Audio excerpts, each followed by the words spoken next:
Is this working? There we go. Good evening and welcome everybody. It's nice to have such a respectful group. You were quiet 3 minutes before we started. Thank you.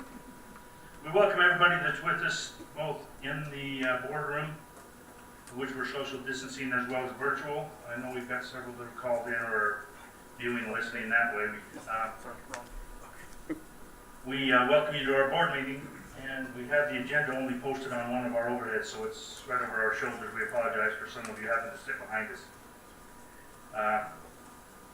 And we excuse Robert Peterson, our business administrator. He's got another appointment obligation tonight. We'll start our meeting this evening by a pledge of allegiance, and board member Jan Burrell has asked me to lead that. So Jan, please. Stand. Join me in the pledge of allegiance.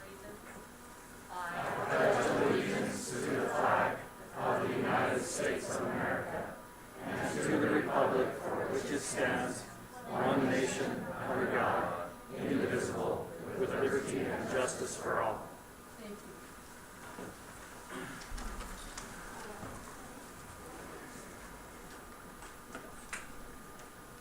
you. Board, our first action item would be the consent calendar. Entertain a motion to accept. Moved by Bruce, second by Paul. Any discussion? All in favor? Aye. Motion carries. Thank you, board. The next item on our agenda would be the recognitions. It's an exciting time. We're a little behind, but because we didn't create this little situation, we were unable to do this. So we get to do it tonight.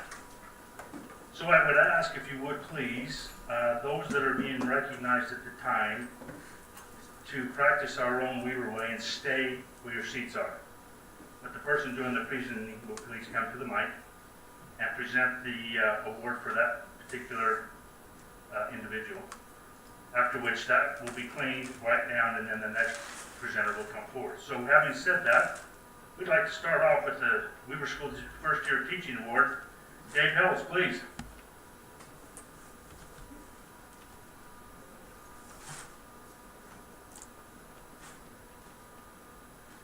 Superintendent, President, and board members, it is my privilege to be here this evening to present the first year Teacher of the Year for elementary. I have a connection in this department. I happen to know this particular teacher pretty well. I am her uncle, and that will be kind of a privilege and a pleasure for me to do this award. So Mrs. Brittany Weston is here tonight. We'll have her introduce her husband in a minute. Do I have a clicker? Let's have her stand. Brittany, there she is. I was going to bring her over, but Just we'll follow the rules. Yeah. I would have given her a side hug if she was standing beside me. So we're so glad you're here, Brittany. So let's see, Brittany, there we go. Last spring, we had a wonderful experience as members of the district office visiting in one day the homes of many, many people. One of those was Mrs. Weston, and she was standing there on her porch when Dr. Stevens arrived. And what you can't see is that there on the front lawn is a whole plethora of district office personnel clapping for her as she came out the front door. Happily, over on the side of her yard was the sign up in the corner, First Year Teacher of the Year. And there was also one of those placed down at Midland Elementary where she taught first grade.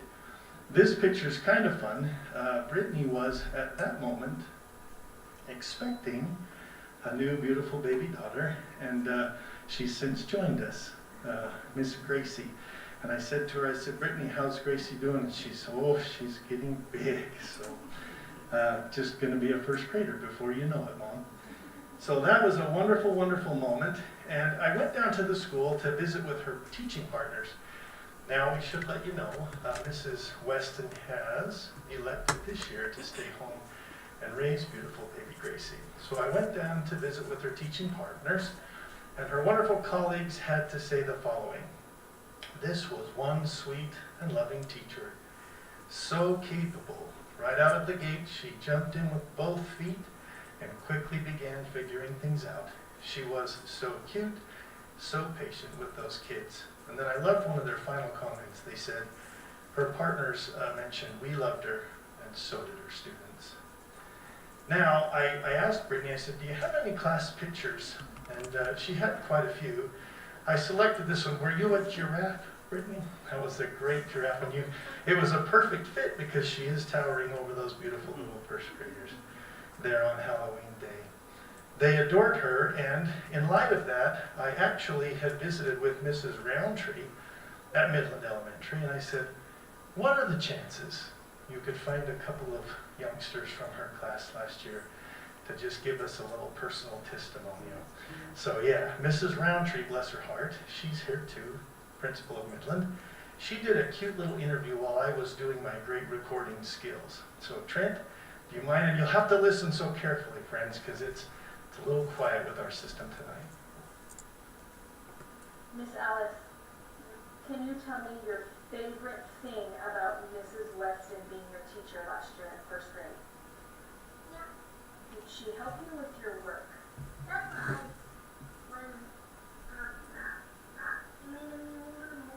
And what did you say about her helping you with your work?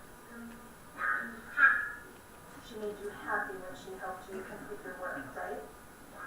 Do you have anything else you want to say to Miss Weston?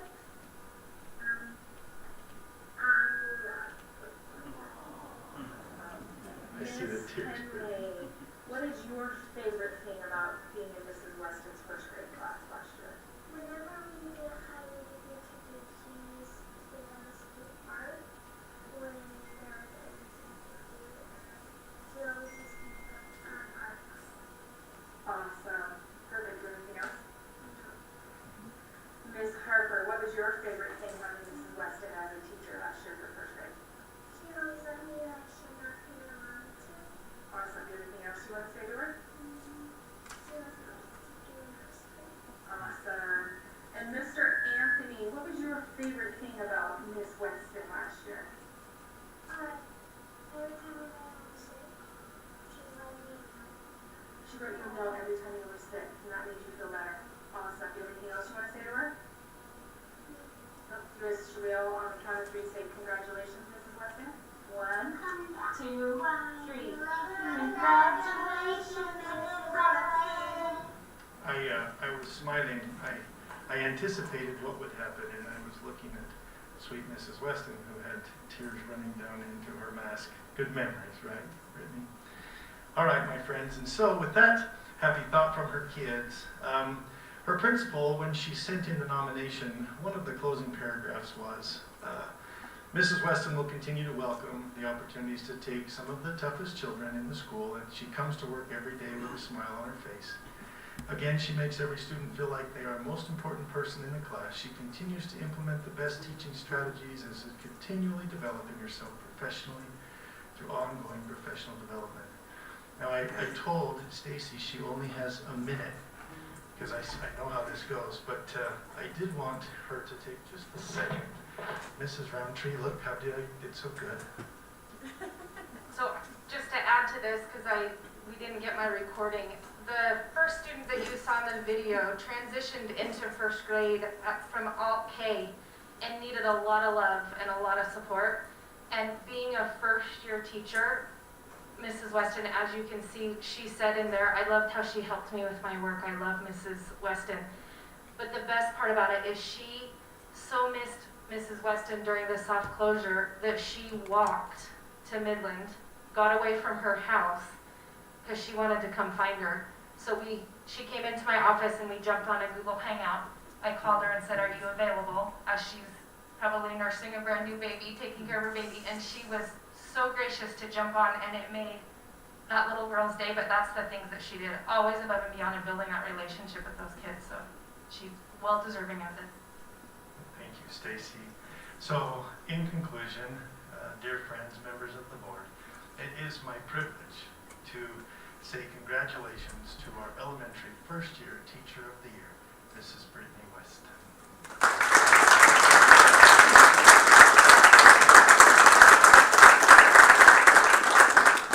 Brittany, it's customary that you just tell tell us who you have with you. Can I hold this over to her? I'll just hold it to your mouth since we're related. Can you stand up? I brought my husband Luke with me. He's very happy to be here. Would you give her one more round of applause?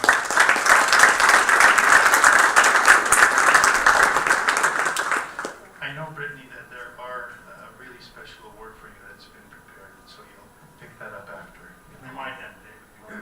Pick it up in the hall. They are in the hall for all of those, please. They're in the hallway. Social distance and grab yours accordingly if you would, please. Thank you, Mr. Hells. Well done. And congratulations, Brittany, on 2. Teacher of the Year and the brand new. Our next one would be our Weaver School District First Year Teaching Award, Gina Butters, please.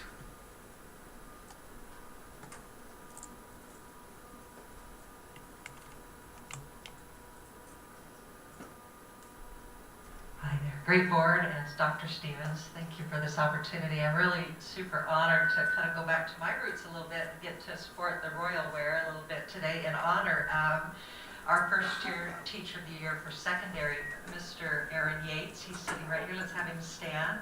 Aaron.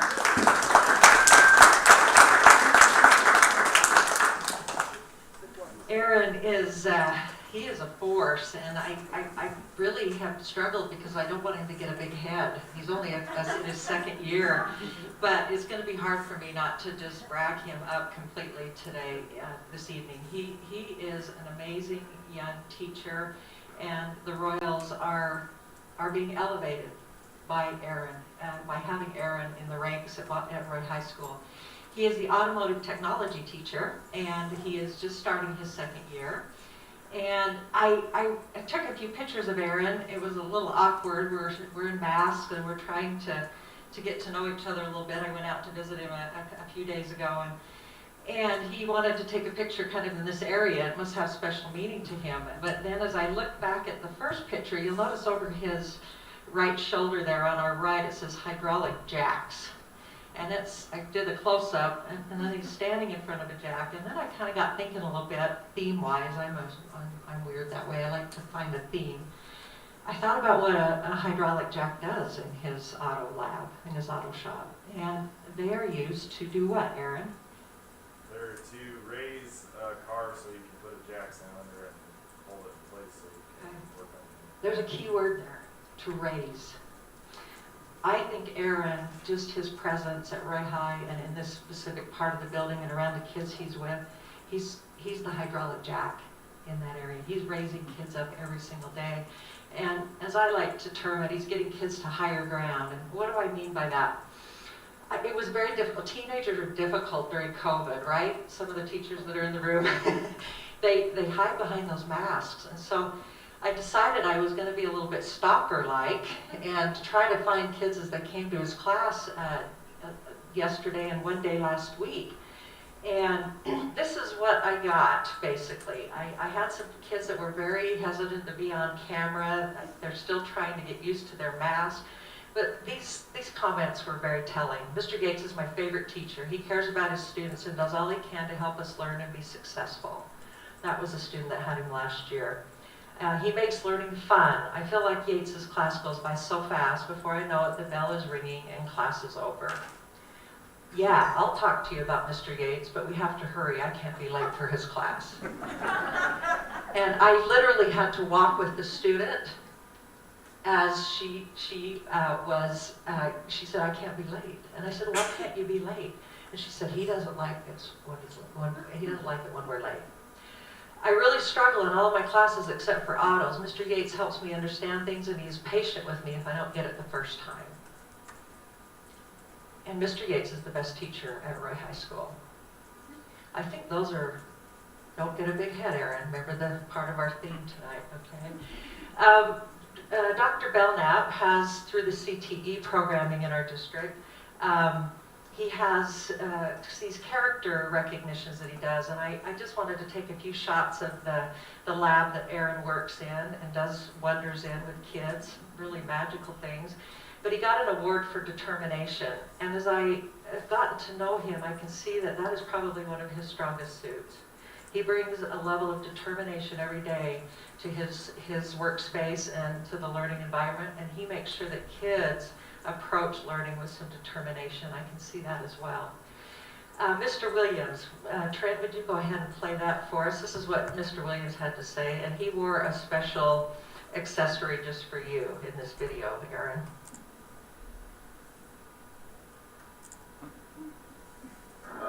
Mr. Yates has transformed our auto program at Roy High. He was struggling as he accepted the job, and with everything that he's done, his classes are bulging. We've had a couple buyouts for him, and students can't get enough. He provides just great learning opportunities for students in the classroom, but he also, it's a real life experience for him, and he's great at getting them in the shop, working on cars. And so Mr. Yates has just been an all-star addition to Roy High School. Mr. Williams, he wears the crown well. Thanks for that. A couple of things. I'm a recovering principal at Roy High. I keep using that terminology, but I loved my time there. But I got to tell you, when I walked into Aaron Yates's area of learning where he works with kids, it's completely been transformed. The clutter is gone. He has created workstations for kids.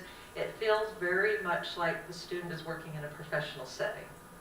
And he treats kids that way. He's trying to set that tone. And these are the things I noticed. Organized learning spaces, high expectations for all, respectful behavior, focuses on professionalism and customer service, those soft skills. As Mr. Williams indicated, he has a double buyout, which in the secondary ranks, that means he doesn't have a prep. He teaches all the way through, all day long. And that's because of the popularity and the effectiveness of his teaching style.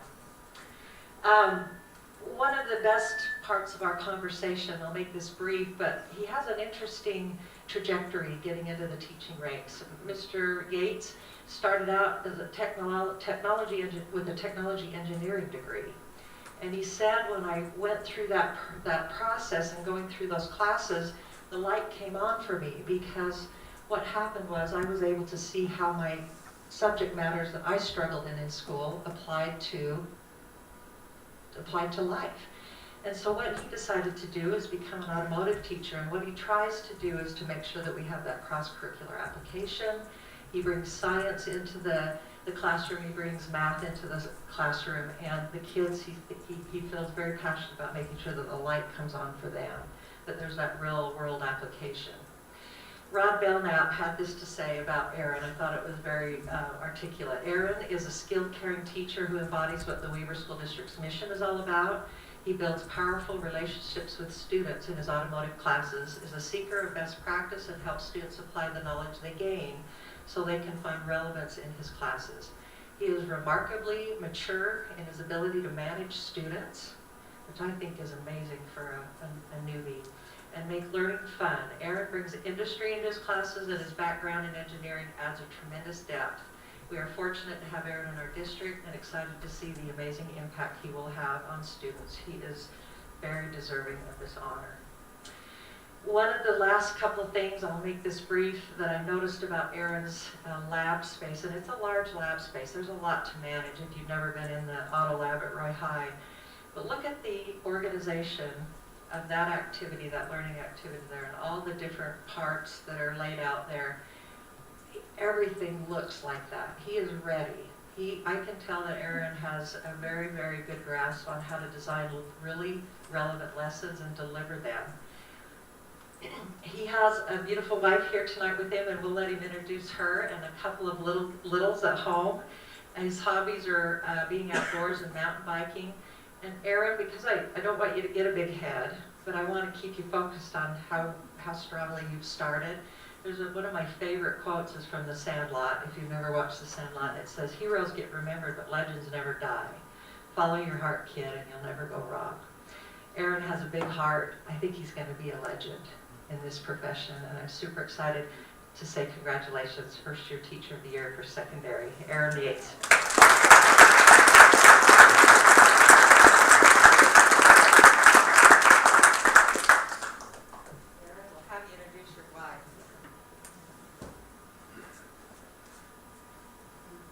first off say thank you for everyone.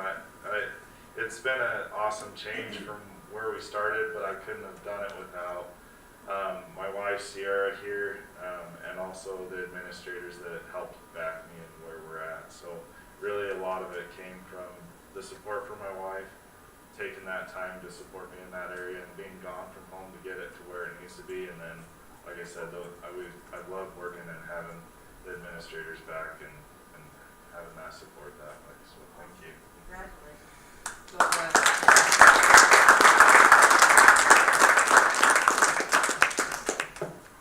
Aaron, don't forget your award on back, and congratulations. We folks in Roy need some help with the automotive industry. Our next first year teaching award will be Quinn Carlinzi, please.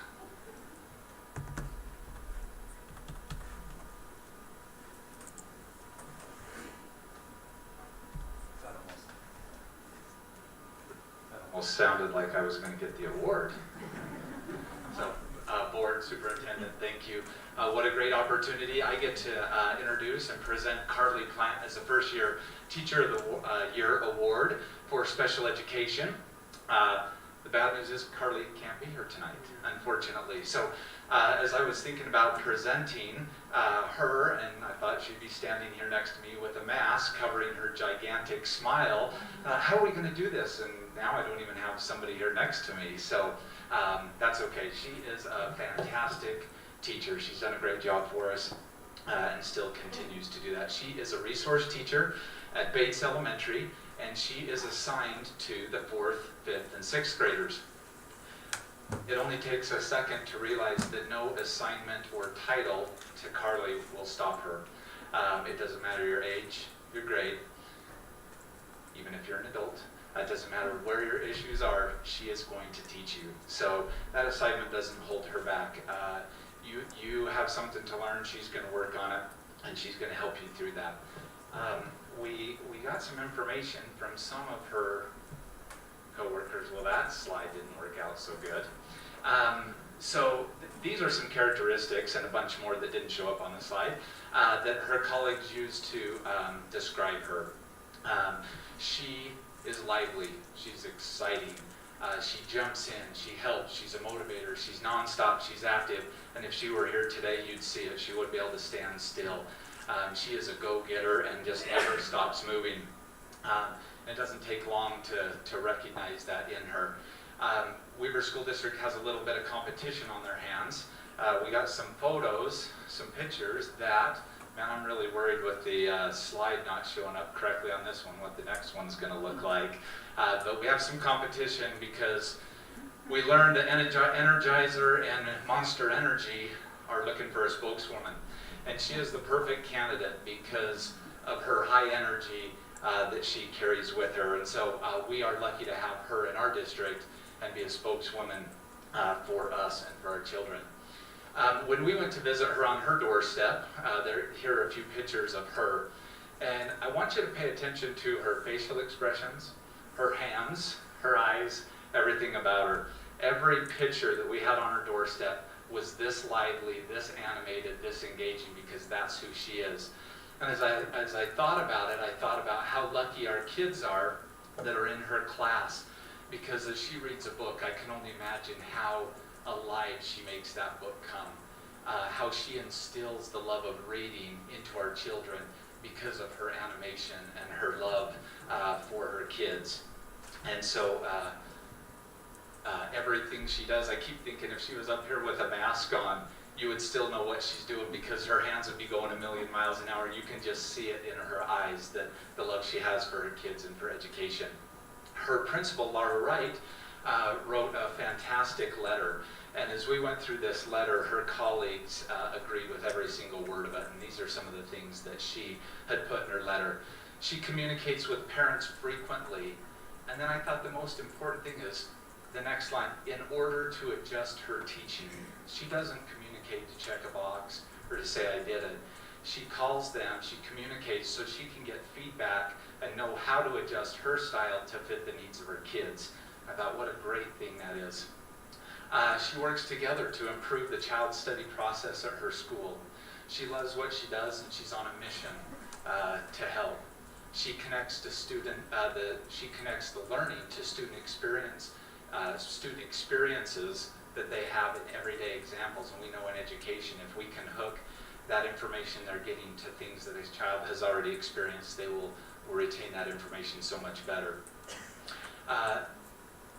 She talks about the academics and the social skills. I have to put myself in parent mode at this point and also grandpa mode, and I think about my kids and grandkids being in her class for this next section, and I think these are the questions she talks to her students about. She asks them, share with me how you feel. It's not just about the academics. It's about how they're feeling, their social emotional learning. Why do you think you feel that way? What do you think you need to reset? And I think about, again, my kids and my grandkids, and if teachers take the time and energy that she does, we know they're in good hands. So we appreciate her for that. And she teaches the children how to be advocates for themselves. As I go around her classroom, there were a lot of just posters and diagrams and just words of inspiration and affirmation for the kids, because sometimes her kids struggle a little bit. And I think the bottom left corner is perfect. She says, if you're tempted to say I can't, have the courage to add yet. And she will get the kids there. I know she will. Finally, this is one of her students, and he has the sign up during COVID, I miss you, teacher. And you think about the experiences they have with her and that time away from her during the soft closure, and how much they probably yearn to be with her, because she is their cheerleader and their advocate, and she does so much for them. So I don't think her picture there in the corner is saying that she is number one, but I think that's what I'm reading into it. I think she is number one, and we congratulate her on her efforts and thank her for all she does for Weaver School District. Thank you.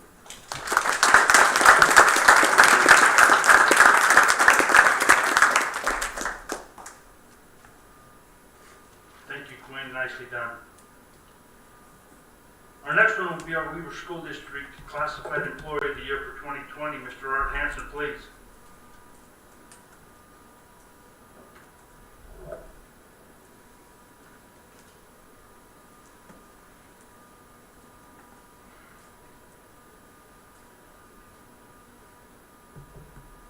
President Ritchie, Board, Superintendent Stevens, it's my great honor to present our 2019-2020 Classified Employee of the Year.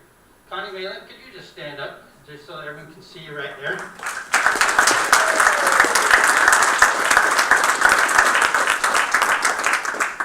I had the great pleasure of working with Connie. It was 14 years ago, believe it or not. For that year, I was an administrator at Roy High School. And I have great memories of Connie. And I had the opportunity to go and talk to some wonderful people that just couldn't say enough good things about them. I'll share some of those with the entire group today, but I've also put a little package together for you so you can see everything they have to say about it. Because in the interest of time, I can't go through all of it. She's just that kind of a person. Connie's been with Weaver School District for 24 years. She started out as a CTE aide and worked in the CTE department there. Then she went into the writing lab, where she was the aide there working with kids for many years. And as I talked to her principal, Mr. Matt Williams, she came to him a while back and said, I think I'm getting worked out of a job with this Ascent program. And every student with a Chromebook, they're going to get rid of our writing lab. What will I do?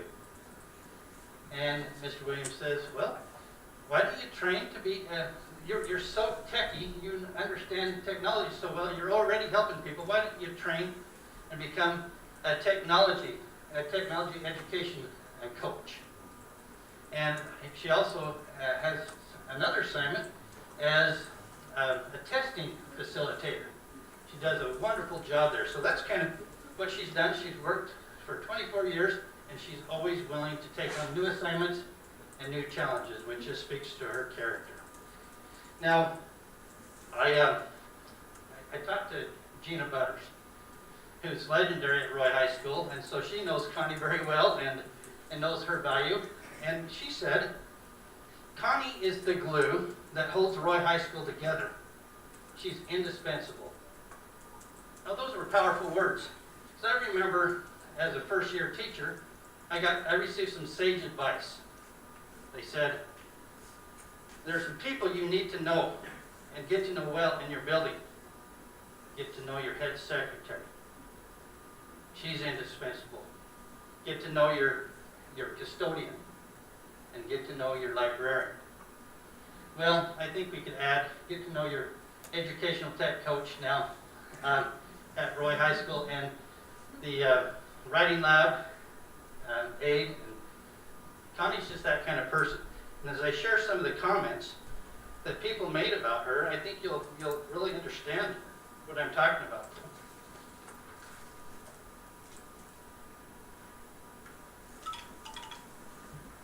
These are just some little tiny bits and snippets here.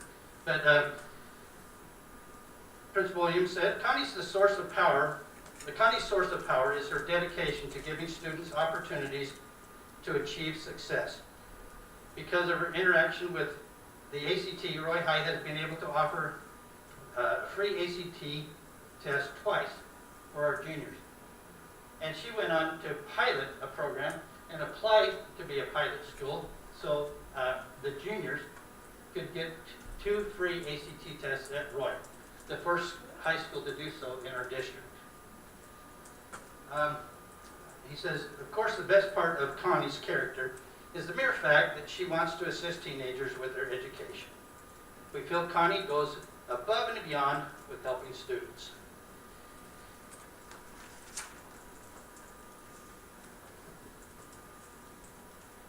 Chris Mogg, an AP teacher, history teacher there at Roy High, says Connie Malin is most epic. I love the terminology they use. I can tell I'm getting old. Connie Malin is most epic. If ever there was a person to help take students to the next level, Connie is that person. She believes in making life better for each and every student and is an absolute delight to work with. Sherry Hyder, and our director of our curriculum and assessment, she calls her a superstar. She takes any assignment she's given and does it 10 times. 10 times better than any would have ever expected her to do. Natalie Cole, the head secretary, some of her comments were, she has a great attitude about helping students. And some of us Roy High employees that are technology challenged, she's always willing to help us out. She is a great teacher, never makes you feel like you're kind of dumb, even though she definitely could. Connie goes above and beyond her regular call of duty and is willing to do whatever she can to make this year at Roy High School a success for everyone. And finally, and her office is in the library at Roy High School. So I had to talk to the librarian. Notice I talked to a lot of the indispensable people. And Annette Corey said she has every quality that you could name. If you listed the qualities of a perfect employee, and it almost looks like the Boy Scout motto up there. It might sound like I'm exaggerating, but I'm not. She is uber intelligent, kind, funny, personable, incredibly hardworking, willing to take on challenges, caring, trustworthy, friendly, and good through and through. I have so much respect for her and admire her greatly. And she goes on. I mean, she wrote a novel, and you'll get that. I won't share it with everyone. As we interviewed Connie for this award, she made sure we understood. Her family is her first priority. But Roy High is a close second. She is a true Royal, a true Royal through and through. She said her interest in technology and staying on top of things started when her grandmother asked her when she was quite young, to help her run a VCR. And she said, I never want to be that person that's asking for help. I want to be on the cutting edge of technology. So she's a lifelong learner. And we asked her, what is the greatest impact you have on your school? And she says, well, each year I pick 1 or 2 students and I'm going to help them get through the finish line. These are struggling students that I identified, and I'm going to work with them all year long. And she gave an example of a young man. He was a young father that was ready to give up. He didn't think he had a future. He thought he was going to have to go out and get a job to help support this. He didn't see an education opportunity for him. But Connie worked with him. She got him through the finish line, got him into the OWTC, where he certified as a welder. So, and she got him graduated, and he came back to her and just said, thank you so much. I didn't know there were all those doors open for me out there. So she's truly a special person. Of course, that isn't a part of her job description, but she loves kids, and that's why she is our Classified Employee of the Year.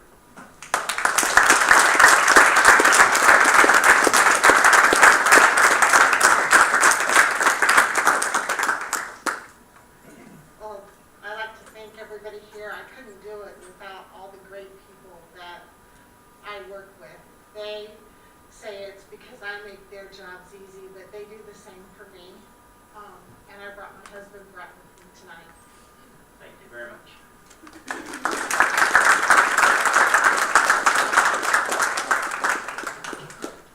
Art job well done, Connie. Congratulations. And our last one will be our Teacher of the Year 2020, Miss Gloria Rasmussen, please.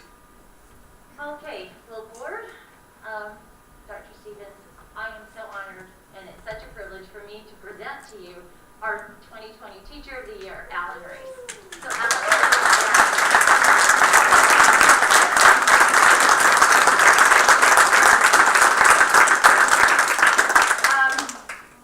much like Dave has described, we went out in the spring during COVID, during the soft closure, to award our nominations and our recipients. We were able to catch Alan at Lone View Elementary, where he teaches, and you've got to know that Alan was very excited for the award, but he was really working with his teachers and his students, and this was not his favorite thing. He's such a humble soul, and so we enjoyed going out and giving him that award in the spring. Now, this is interesting because we've got new teachers here where Gina's saying, you know, I can see he's going to be a legend. Alan is a legend. Alan has taught. This is his 35th year of teaching. And I think that deserves a round of applause, honestly. We can all learn something from Alan. These are just a few of his responsibilities and his accomplishments. Alan is the best 6th grade teacher. I think that's inarguably. He's an ed tech coach on the side. He's an ISM mentor. An ed tech coach is a teacher in the building who is assigned to help all the other teachers in the building with their tech. So when you guys heard about Canvas and teachers moving their content online, Alan is the professional Canvas helper. He's an ISM mentor, and Larry, you know, you can speak to that. He mentors our new teachers, and what a better person to do that and represent our district. He's a Learn Conference instructor, and Learn Conference is formerly known as Brain Blast, and he has been a Brain Blast instructor from the beginning. So, pretty amazing. At Brain Blast or Learn, his sessions are always filled to the brim. People can't get in because they know when they register for one of Alan's courses or sessions that they're going to get a robust, rigorous, relevant experience that they can take back to the classroom, and that will help their students. He's also the school webmaster. And most importantly, he's that very rare, once-in-a-lifetime teacher. And I mean that. And as I visited with his school, that was apparent. I've known that for years about Alan. We kind of know each other's families, and so that's no secret.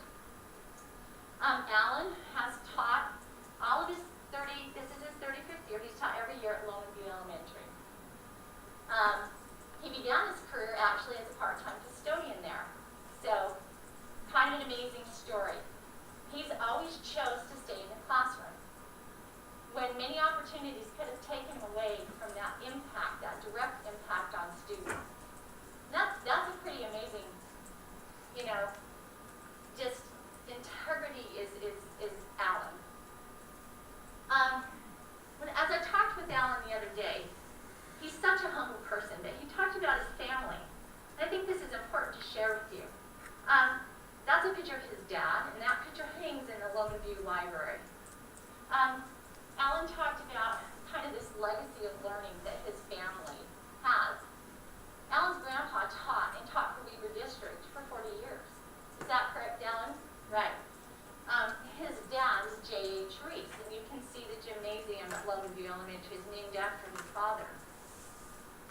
His dad was the assistant superintendent, an amazing educator and man. His mom was the head secretary at Lone View Elementary for 26 years, and actually, Alan and his mom were able to work together for a short time. Alan's brothers and sisters are fine educators.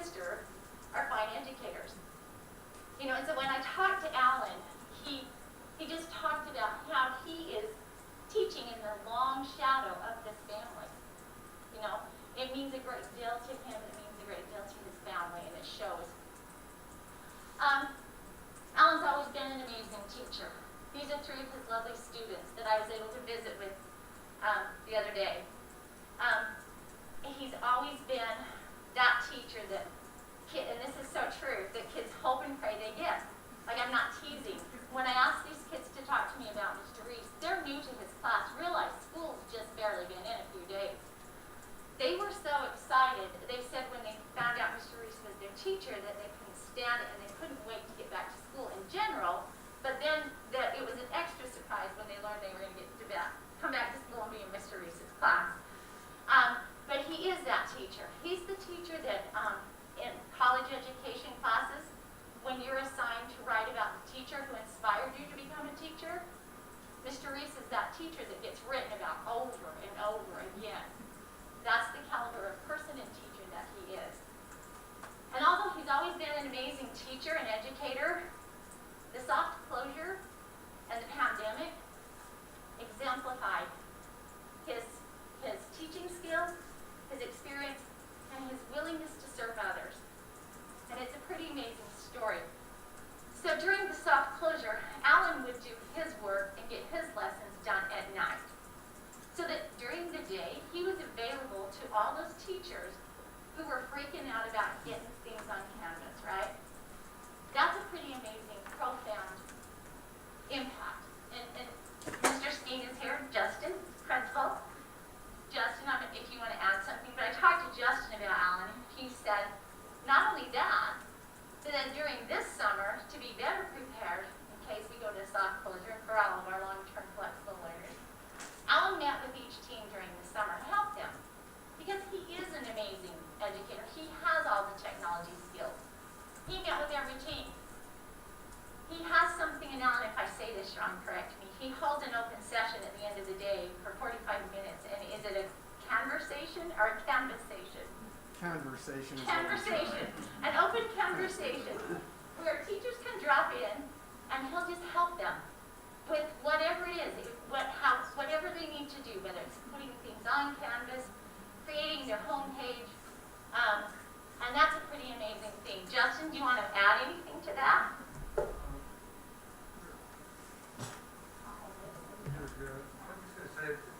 As Lori mentioned, it's remarkable firsthand to watch that happen. You know, when we shut down on March 13th, when the soft closure, as Lori mentioned, and we have all this time that's passed, I look at 35 years, and many times at 35, you're getting close to either you're finished or retired, or you're getting close. And I tell Alan all the time, I said, I don't know how you do it.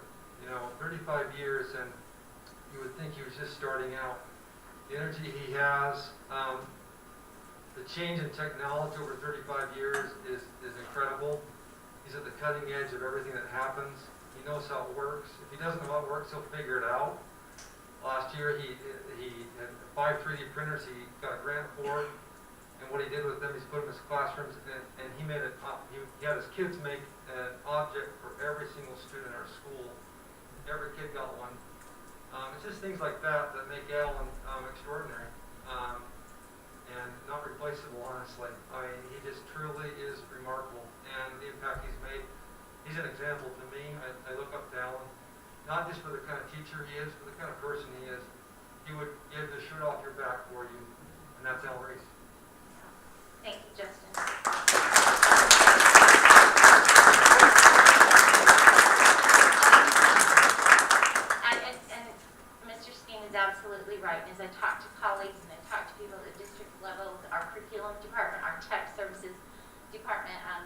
they all just have nothing but amazing things to say about him. Okay, so just to kind of continue with Alan's impact, I talked about him being the highest rated presenter. Justin just mentioned that he's on the cutting edge of technology. Even after all those years, you know, he's on that cutting edge. I was able to sit in a session where he was teaching student teachers up at BYU, Idaho, and I was able to sit in that session. And honestly, the way that he teaches, it's so kind and it's so humble and it's so instructional and beneficial that the student teachers, after that being in Alan's session, they agreed to student teach in our district. I know they did. That made a huge difference. So his impact is amazing. Which, Larry, then that turns into real teachers in our district. So we're so grateful for that. He's an advocate and a leader for students in the district. I just have a quick story, Justin, and you can probably remember this. It's when Lomanby was going to go one-to-one device, right? And that's always, you know, parents are like kind of questioning, well, I don't know if I want my student to have a device. And, you know, things are going along. Lynn Raymond's there, he's our director of technology, and it took Alan's voice to assure parents this is the right direction. This is the way we want to go. Because he has their trust and that credibility. He's built that relationship, not with just his students, but with his families and with the whole community. Talking about Lynn Raymond, he talked about Alan. He said he is the best teacher. And he put him right at the top. And that says a lot, because Lynn's worked with a lot of teachers who've been around for a bit. So that says quite a bit. These are Alan's words, and I could never say anything as eloquent as he could. But when I asked him, what is it that you would like to say about teaching? Why do you still have this passion after 34 years? He humbly and quietly replied and pointed to his class across the hall. And he said, it's the students. It's about them. And that is the truth. And that is a genuine, sincere answer. He had a quote. I quoted him. He made this statement. You know, I thanked him because what an amazing career. He said, you might as well be the best you can each day and leave it on someone. Monuments and statues don't mean that much. And honestly, he has done that. Every day of his life, as an educator, he has left goodness on others, and he has moved good forward in the world. Weaver District, I couldn't be more honored to present the Teacher of the Year. Not only is Alan an out-of-this-world teacher, he's an extraordinary human being.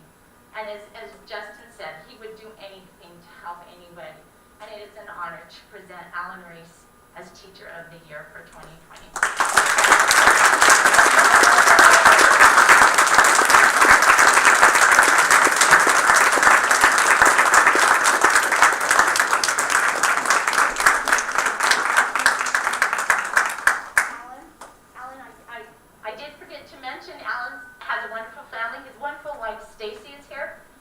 She has been supportive of him all along. It's an amazing combination there. They're wonderful people, and Stacy, we thank you. Alan has two children, Jay and Eric, and just shared with me he's a new grandpa of Hayes. So Alan, will you introduce Stacy, and then don't forget to get your award on the way out. Thank you. I thought coronavirus was going to get me out of this. No, I appreciate it so much. It's great to have a lifestyle. Teaching is not a career, it's a lifestyle. It's great to have a lifestyle that's so easy to love. This is my wife, Stacy. She's amazing. Thank you. Thank you, Alan.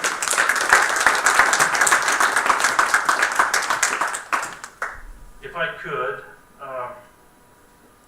normally, Brittany, please stand. Aaron, please stand. Carly, please stand. Connie and Alan, please stand for a minute. Normally, as board members, you get to come through, shake our hand, give a hug, get a kiss, and just say thank you. We don't get to do that this year. And we miss that. We have the best of the best in the Weaver School District.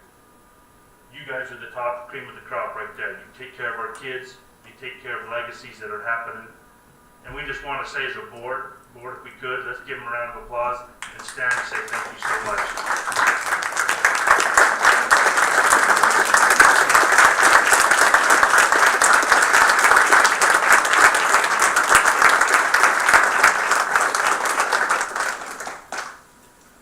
We have others that are the best in here too, but those really are the cream of the crop right there. If I could, we'd excuse those that would like to leave the awards to go ahead and do so.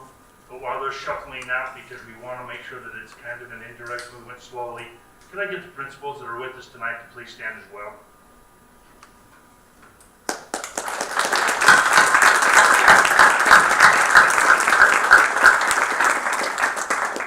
Thank you so much. So again, nobody really wants to leave, huh? Please get your awards in the hall. That's where you need to go get it. And congratulations and thank you. Thank you, principals, for writing up to the awards. And we apologize for being a little late on getting them into the board meeting, but thank you for taking time out of your night to come spend it with us.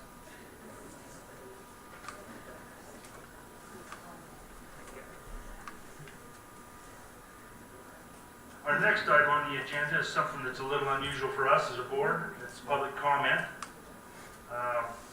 We normally do not have a public comment, as our mission and our leadership has, we as a board member and leadership have chosen to make sure that if there's a potential issue that might be controversial, that we get it to the level within the school or the district that can be mitigated at that level, as to not have any emotions that are driving whatever the problem might be if it's a comment. This comment has been granted to the WEA, and they requested that, and we are honored to have you in our audience, those who are part of our district, those are teachers, counselors, caring people who love our kids and are willing to come up and spend a night with us. We've asked you, and I have that in front of me, a list of names that would like to make a comment. I would ask that you limit your comments to 2 minutes, please. Pam has that, and she will let you know.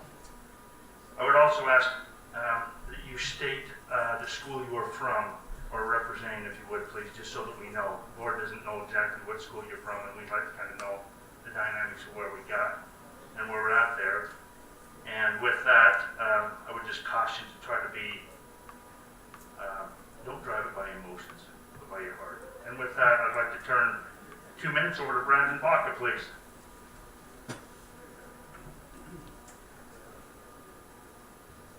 President Ritchie, we were advised that we had 3 minutes, and we were asking if we could have 3 minutes. You can have 3 minutes. Thank you. President Ritchie, Board Superintendent. My name is Brandon Baca, the Weaver Education Association President, WEA, and I'm a social studies teacher at Sandwich Junior High School since 2001. The WEA Board salutes the board and the district leadership in allowing public comment on today's agenda. We appreciate the opportunity to communicate to our leadership in another way for our members to express their concerns and/or their agreement with the Safe School framework. The WEA's mission is to advance the cause of public education in partnership with others, strengthen the teaching profession, promote quality schools for Utah's children, and advocate the well-being of members. The association not only represents the members, but all teachers within our employee group. It is under the umbrella of this mission statement that I stand in front of you this evening. Now that school has started, some of our teachers have observed some situational characteristics of COVID-19 that have been difficult to mitigate. The first concern is the difficulty in achieving proximity. Proximity asks the question, how close are people in this space? As proximity decreases, risk increases. In many teachers' classrooms, seating students 4 to 6 feet apart from each other is not possible. Teachers have tried their best to free up space by removing unnecessary furniture, but the teacher cannot control the space size and the number of students in a row. Likewise, group size asks the question of how many people are in this space. We know that risk increases as group size increases, especially students from different households and social circles. Yet schools are in session with no models to reduce the number of students in a class period. A suggestion would be a hybrid model, which would reduce the number of students in a class period.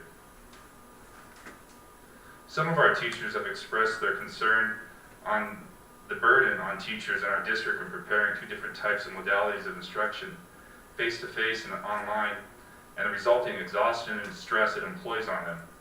In the middle of the teacher's summer break, a new learning management system was implemented, which has a steep learning curve. The teachers appreciate the efforts by our leadership and teaching fellows in creating learning modules, yet it does not totally relieve the stress and the steep learning curve on employing two different modalities of teaching. A suggestion would be a day with no students, so the teachers could have more planning and training time to better address the new requirements on them and to ease anxiety and stress. All the teachers want to be with their students. We are in the class with them right now. We just want the most optimal supports and resources, levers to meet our mission, so we can most effectively teach our students in a safe school environment that can best mitigate the COVID-19 characteristics of proximity and group size. Thank you for your empathy, compassion, and this space to conduct a civil public discourse. Thank you, Brandon. Could we get the mic clean, please?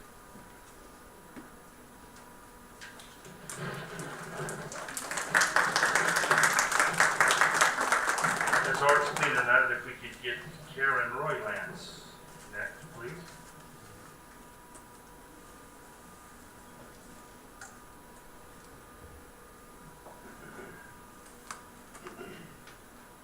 Forgive me for reading. As a drama teacher, I need a script.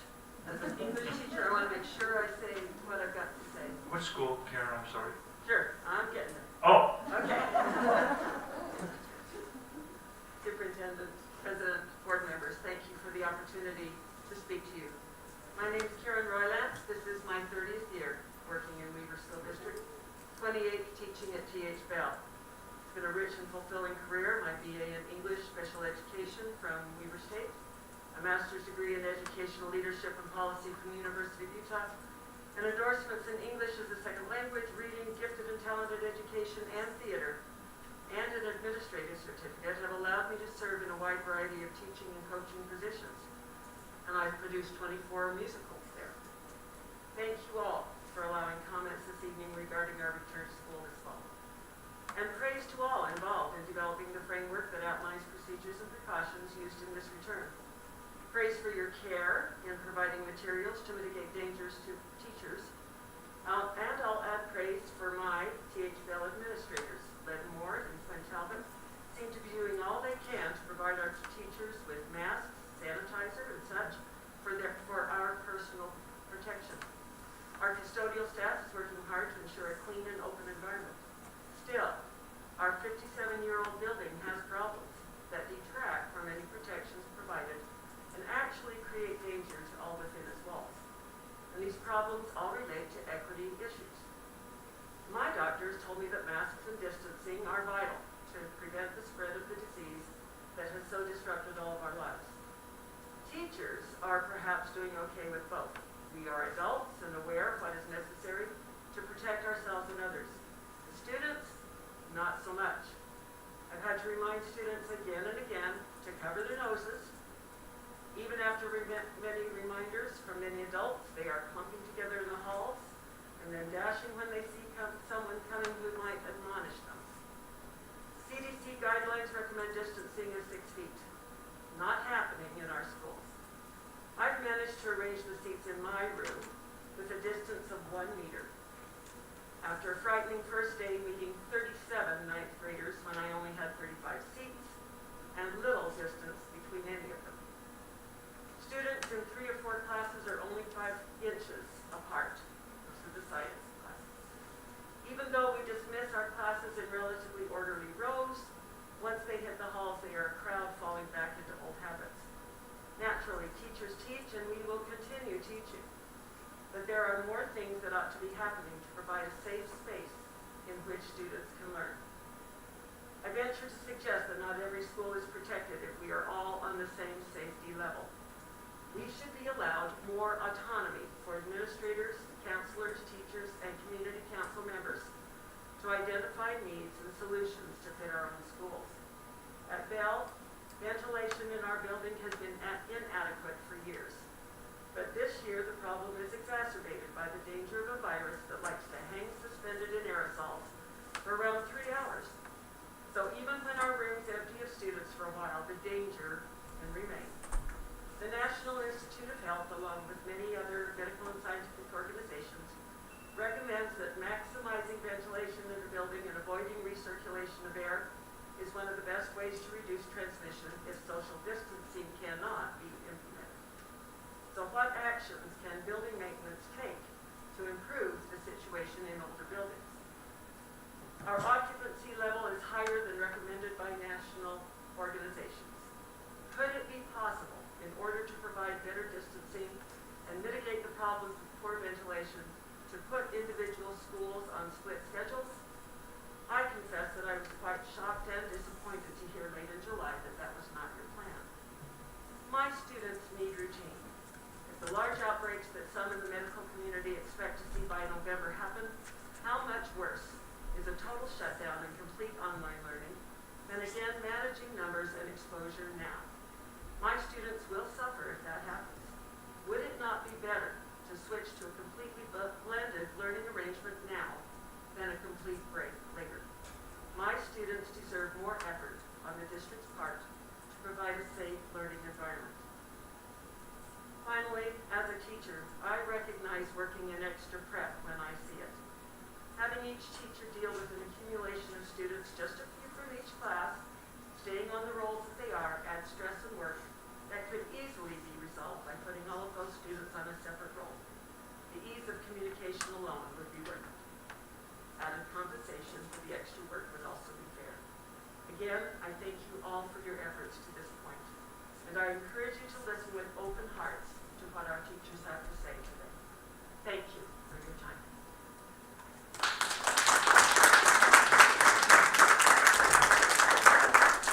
Thank you, Karen. Art, if you would clean that. Again, we would like to hear the concerns before comments are made, just so you know. But if we can go that far. Lisa Love will be next, as soon as Art gets his claim.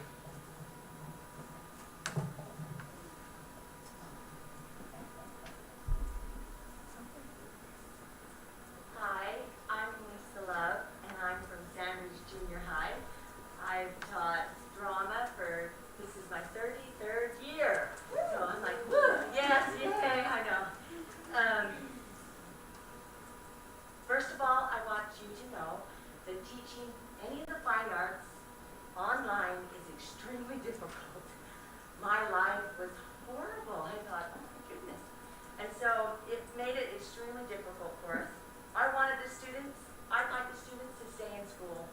That's my first thing, let's stay in school. But having the whole school in the building at one time, the kids aren't social distancing, they're having a hard time with their masks, and I feel that it would be better if we went to like a hybrid schedule, and then we could help the students in the school. The students, some of my students are visual learners, I mean, that's what they are, and they benefit from drama and the other fine arts classes. Students need this fine arts. Theater, for some students, can also be their escape from their daily stresses and a place for safe self-expression. As we all know, this is a very stressful time for kids, and they need that safe haven where they can escape and feel a little normal in life with this pandemic. In addition to building social and communication skills, involvement in drama courses, and the other elective courses, performances have been shown to improve students' self-esteem as well as their confidence in their academic abilities. So, my hope and dream is that we try to keep the kids in school, but it needs to be a safer environment. Kids are not social distancing, and we put everyone at risk, the teachers, the kids. And so my suggestion today to the superintendent and the board is that we try to do some type of a high-risk schedule. I want to thank you for your time. I appreciate you being here.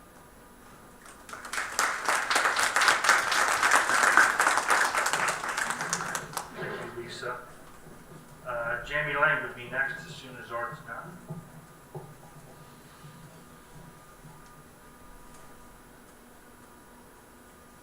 Superintendent Stevens, President Ritchie, and members of the board, thank you for this opportunity to be here tonight. We appreciate your communication with us, and we look forward to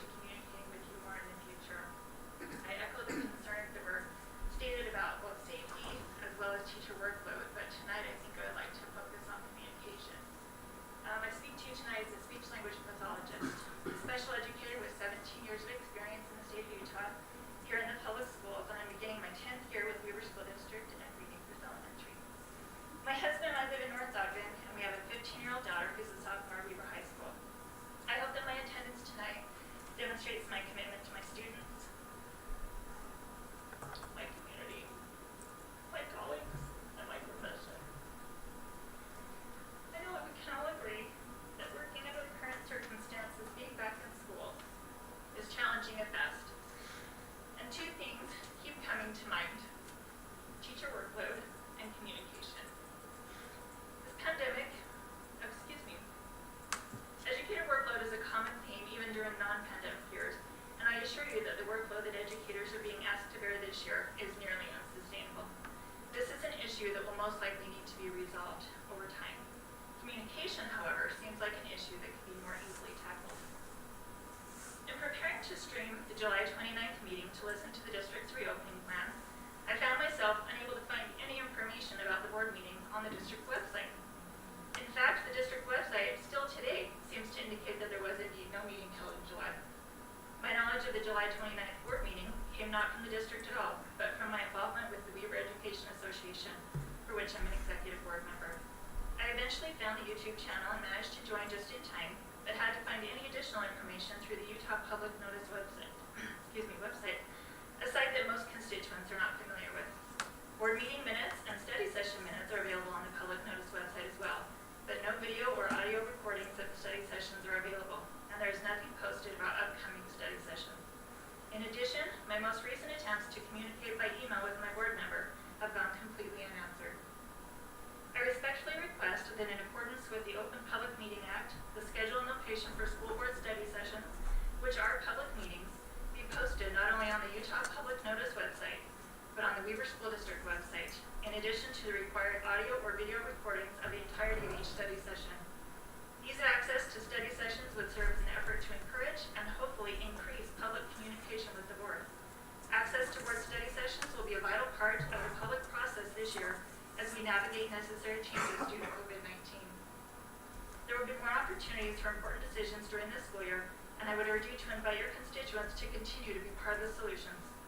Solutions come more easily when there is access to transparent information, and that can be accomplished through making school board study sessions more accessible to the public by posting schedules, agendas, minutes, and recordings of these sessions on the Weaver School District website. I'll look forward to seeing them here soon. Thank you for your time.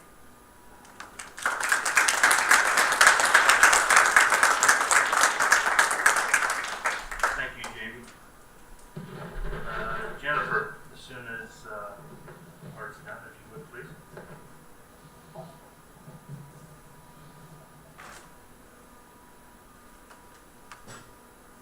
Hello, Superintendent Stevens, President Ritchie, and the Board of Education. My name is Jennifer Gravitt, and I am entering my 26th year at Sanders Junior High. So, first of all, I want to thank you all so much for allowing public comment tonight. I know it's not a common practice, but it means a lot to me, and it sends the message that you care. I know, well, maybe it was, but I know pandemic training probably wasn't part of your school board training. I mean, I think it probably wasn't. It wasn't part of my training. And so I know we're all figuring things out as we go. So thank you. Thank you for being willing to listen to us. And thank you for your willingness to allow teachers to come and express their thoughts. I recognize how hard you're all working. And I know you're doing your best to do the right thing for our district, for our teachers, our students, our families, and this community. It is so valuable to have public meetings like this. We as your constituents, we need to hear your discussions, your discourse, your debate, and the many factors that go into making these decisions so we can understand. At Sandridge, where I teach, you probably heard we had over 100 students out of school today. Not because we have 100 students who have tested positive for COVID-19, but rather because we cannot physically distance. If one person tests positive, this means many are affected. Our school's inability to control for group size directly affects the numbers of students who have had to quarantine because of exposure.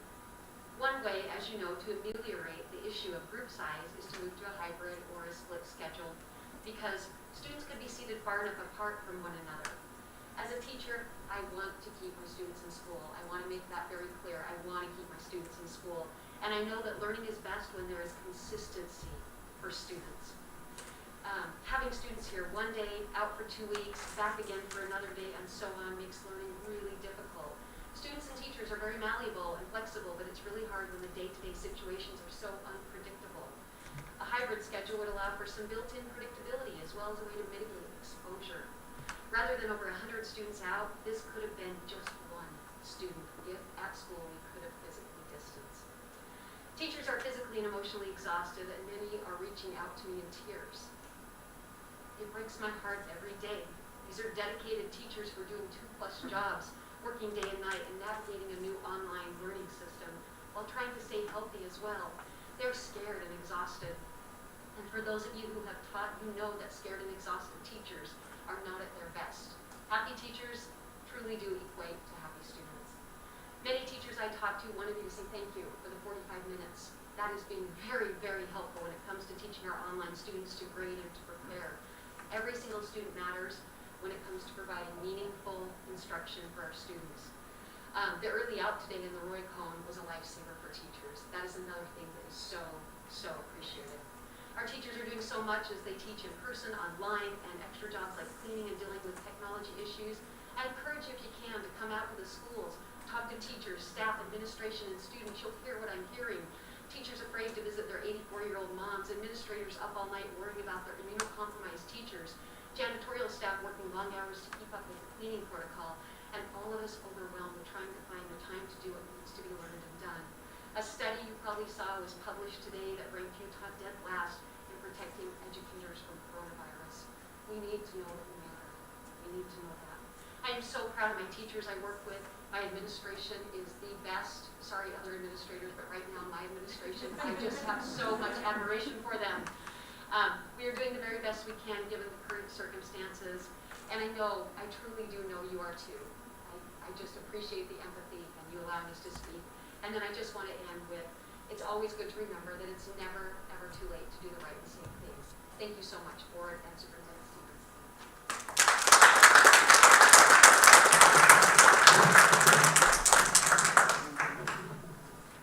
Thank you, Jennifer. Layla Hardy, as soon as Bart is done, please. Superintendent Stevens, Board of Education, thank you for giving us this time to speak tonight. I've written my words down so I don't ramble on, because that's what I'll do if I don't. I come to you today as a science teacher at Sandridge Junior High School and a mother of 4 children who attend schools in Weaver School District and one who's graduated from the school in Weaver School District. So I'm a stakeholder in many ways. And I speak on behalf of my colleagues, I hope. Definitely in concern for them, but also in concern for my children.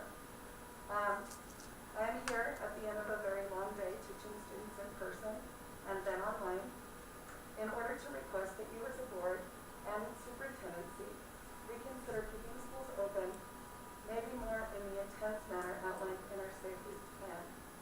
I'm grateful to be back in the classroom with my students. I miss them so much, and I know that they are so glad to be back as well. It's difficult to get used to not seeing their whole faces, to learn to listen to the fabric of a mask and get to know them based on their eyebrows. But I have no problem with the adjustments, as I want to stay healthy.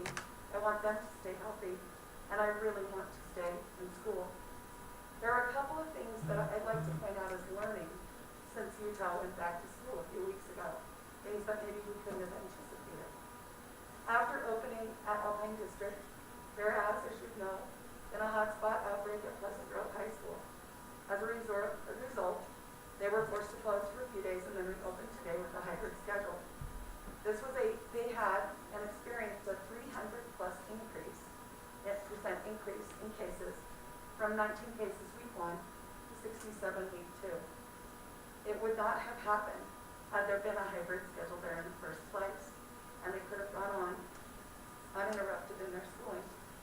At Sandridge, we have had to quarantine upwards of 100 students as a result of one positive case of COVID-19. So those are over 100 or upwards around 100 students that are out for the next 2 weeks because we were not able to physically distance them. And instead of having one positive student, we have possibly exposed students. And that is not to mention the students that we've lost in the last 24 hours because they're afraid once they were notified of the positive cases and the multiple quarantines in their own neighborhoods. And of course, that's inevitable. There are students that sat home from school today that didn't need to because they were crowded into spaces too small to create good physical distance. Every classroom at Sandridge Junior High is in this position, and teachers who didn't make seating charts can't really be blamed because they wouldn't have needed them if there had been physical distancing in their rooms. Teachers are constantly in flux regarding online teaching versus in-person teaching.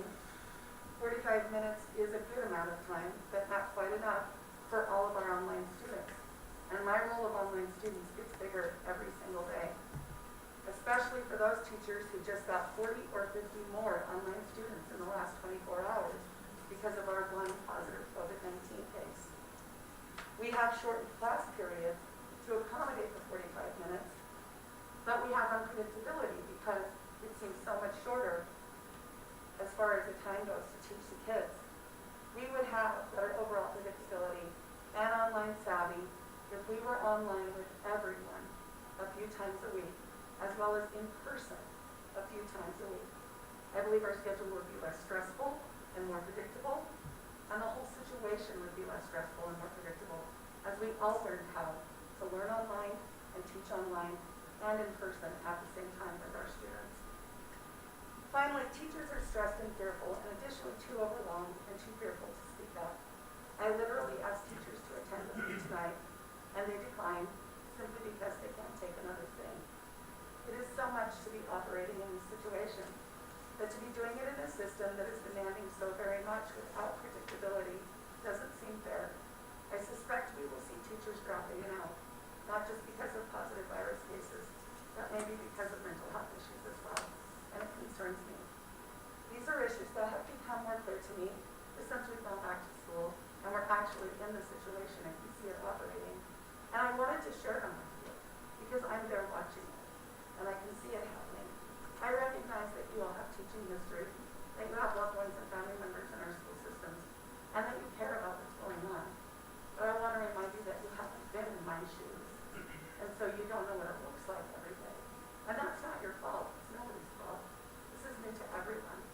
And so the best we can do, all of us together, is learn and grow as we experience these things. And that's all I'm asking for. I'm so grateful to be teaching in this district where I'm invested, where my children are. I've made so many good friends. This is just my second year of teaching, and I'm so glad to be here, despite how crazy my first year of teaching was. And I wouldn't change it. I love this district. I've lived in it for 15 years. Graduated a son from Fremont High, and I'm a senior this year. I just want to see it work, and I want to stay in school, and I want us to be healthy, and I want to get through it together. Thank you so much for your time and for your attention, and I appreciate you giving that to us this evening.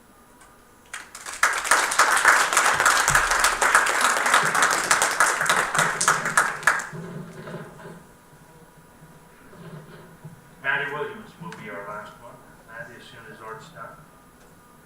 If there's someone else who has more something pressing, a lot of mine is reiterating a lot of what's already been said. So if there's something that someone after me, is there someone after me?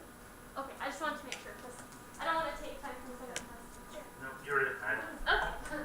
My name is Maddie Williams. I teach at Could you do me a favor? Get closer to the mic. Do you have a mask on? Sorry. It's being recorded, and then there's people that are virtual watching too. So Is thank that you. better? Thank you. Oh, is that better? Yes. Yes. Okay, sorry. Okay, I just have a few things to share. My name is Maddie Williams. I teach at Pioneer Elementary and teach 6th grade. Just a couple of things to consider. Our building has no air conditioning. So with masks, with huge fans, with lots of noise, it's been really hard. And 6th graders are already chatty because they're like, my friends are back, yeah! And so with masks on, they're talking even louder. So I feel like I'm literally spending most of my day, please stop talking, you can't hear me, I can't hear you, la la la, over and over. And then on top of that, we have shorter days, and so the same thing with a lot of my teammates, we're kind of like, we just spend time talking about not talking. And we just can't hear. And that would be one thing that would really help our specific school would be to have air conditioning, because those fans are so loud that we even have kids who have hearing problems who can't hear us too. Even with mics, sometimes it like interferes with it, and anyway, that's just for, and I'm sure there are other schools in the district who have that same issue. The other thing is we also have very small spaces. My classroom is like this weird diamond shape, and so I can only go out so far, and I have 31 students. Luckily, I have 2 less because they're online, but that being said, I still have 28 students in my class and very, very little space, and I don't have desks, so they can't physically be spread apart. They're like sharing a desk space. I mean, it's bigger than this, but a desk space. But then when we put up the plastic clear dividers, they can't see.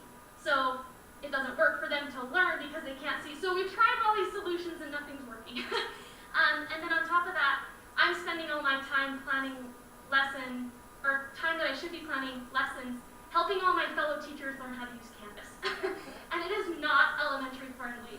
Even the parents come to me and they're like, Mrs. Williams, I don't even know what this is. How do I log in? Where do I go? And if they don't go to the specific WSD instructor link, it doesn't work. You can't log in. And then collections doesn't let them log in. And so I am mitigating all these questions because of Canvas, whereas if we were able to use Google Classroom from the beginning, we would have wasted so much less time. And I think it really would have gone better for the elementary side of things because all of our teachers know it so well. And the kids were used to it from the spring as well. And I know that would mess up things for parents because secondary does different things, but for elementary that would be something that would be very much appreciated, especially for our like K-3 kids. Canvas is so hard for them, and the parents are the ones who are doing it mostly anyway, and most of the parents, thanks to the springtime, really do know how to use Google Classroom. So those are just a few of my things. Thank you. We really do as an association appreciate like you guys letting us do this because it really does show that you care.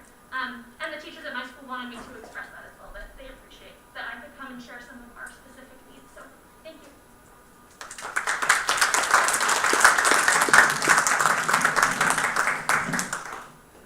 If I could, I just first want to say thank you for taking time out of your night to come and be with us in a board meeting.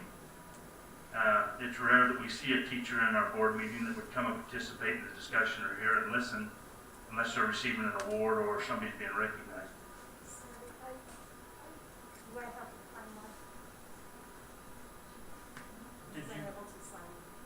Did you not get a chance to sign it? I was a bit late, which is my fault.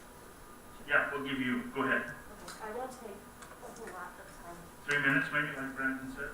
Maybe, not even that. Will you just let us know who you are so I can put it in the log, please? My name is Jennifer Casteller, K-A-S-T-E-L-E-R. And I am a severe special ed teacher at North Park Elementary. This is my 7th year of teaching. I am so grateful for the opportunity that you've given me, especially just now to take some of your time. But I just want to address severe special ed in this pandemic time and ask, if you haven't already, to widen your scope to look at students with disabilities that cannot attend to a computer screen to be visually taught or distance taught. I have a student in a wheelchair who does not have speech and won't grasp anything, and his eye gaze is very weak. I've spoken to everybody I can think of on how to distance learn with this child. And the solution we found is to give the parents a literal box of tools, flashcards, manipulatives, and to guide them to do what I would do if he were sitting in front of me. Now this takes a lot of that parent's time, and this student has severe health problems that keep the family running on a very minute-to-minute schedule. During the soft closure, I was racked with guilt and anxiety because I didn't know how to do my job. I'm a good teacher, and I want to be in the classroom with my kids. They need to be there, and I need to be with them. I don't know how to fix the problem that I have teaching online with severe disability students, but I just want you to know that I'm grateful for any time you spend trying to figure this out. And I can appreciate how hard it's been for you to work through. I hate the word unprecedented. We're so sick of hearing it. But you don't know how to fix this. I don't know how to fix this. But I'm just asking you. There's more than just regular ed. And I hope I can speak for all of the special ed teachers. I didn't ask if I could. But I know in the spring, I read a post of a teacher who teaches life skills at Canyon View, which my son graduated from. And there they teach cooking and they teach laundry and how to take care of an apartment and how to go to work and how to ride the bus. And they had the same feelings I felt. Lots of anxiety. And I am an ethical person and I want to do my job in a way that would meet those ethics. Again, this is the best district. This is the only district I've worked in for 17 years, but I know this is the best district from friends and people that I talk to. And I'm so, so very grateful to be a member of this district. And I thank you for your time and your concern. Thank you.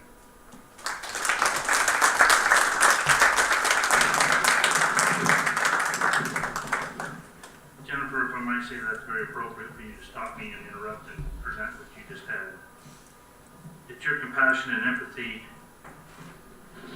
that we as a board and me as myself represent on the school district every day for the last several years for me, and especially for the last several months that we've been dealing with what everybody said. We've never been dealt with before.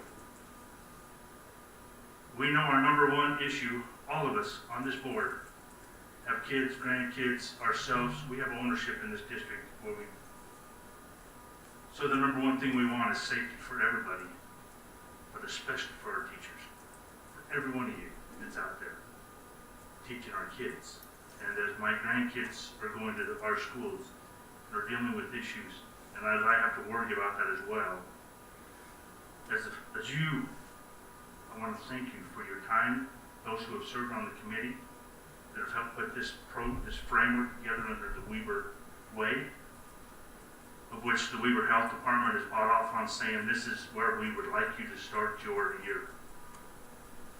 We've heard your concerns, we appreciate it, we understand it's kind of in the central area. We'll do what we can, we won't have an answer for you tonight. But we will look at your concerns and we will do what we can, but understand we so much appreciate your efforts and your love. You've seen the awards that were done before this. We have the best of the best, and we want to keep the best. That's every one of you. For your compassion, your care, more than anything, your love for our kids.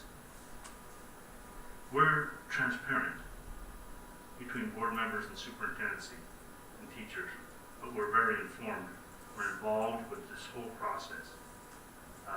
We're up to date, we're kept to speed, we're telephone calls, emails, exchanges, making sure that that's what's going on, and I'm very well aware of what's happening every day. And we've been inundated with emails as well.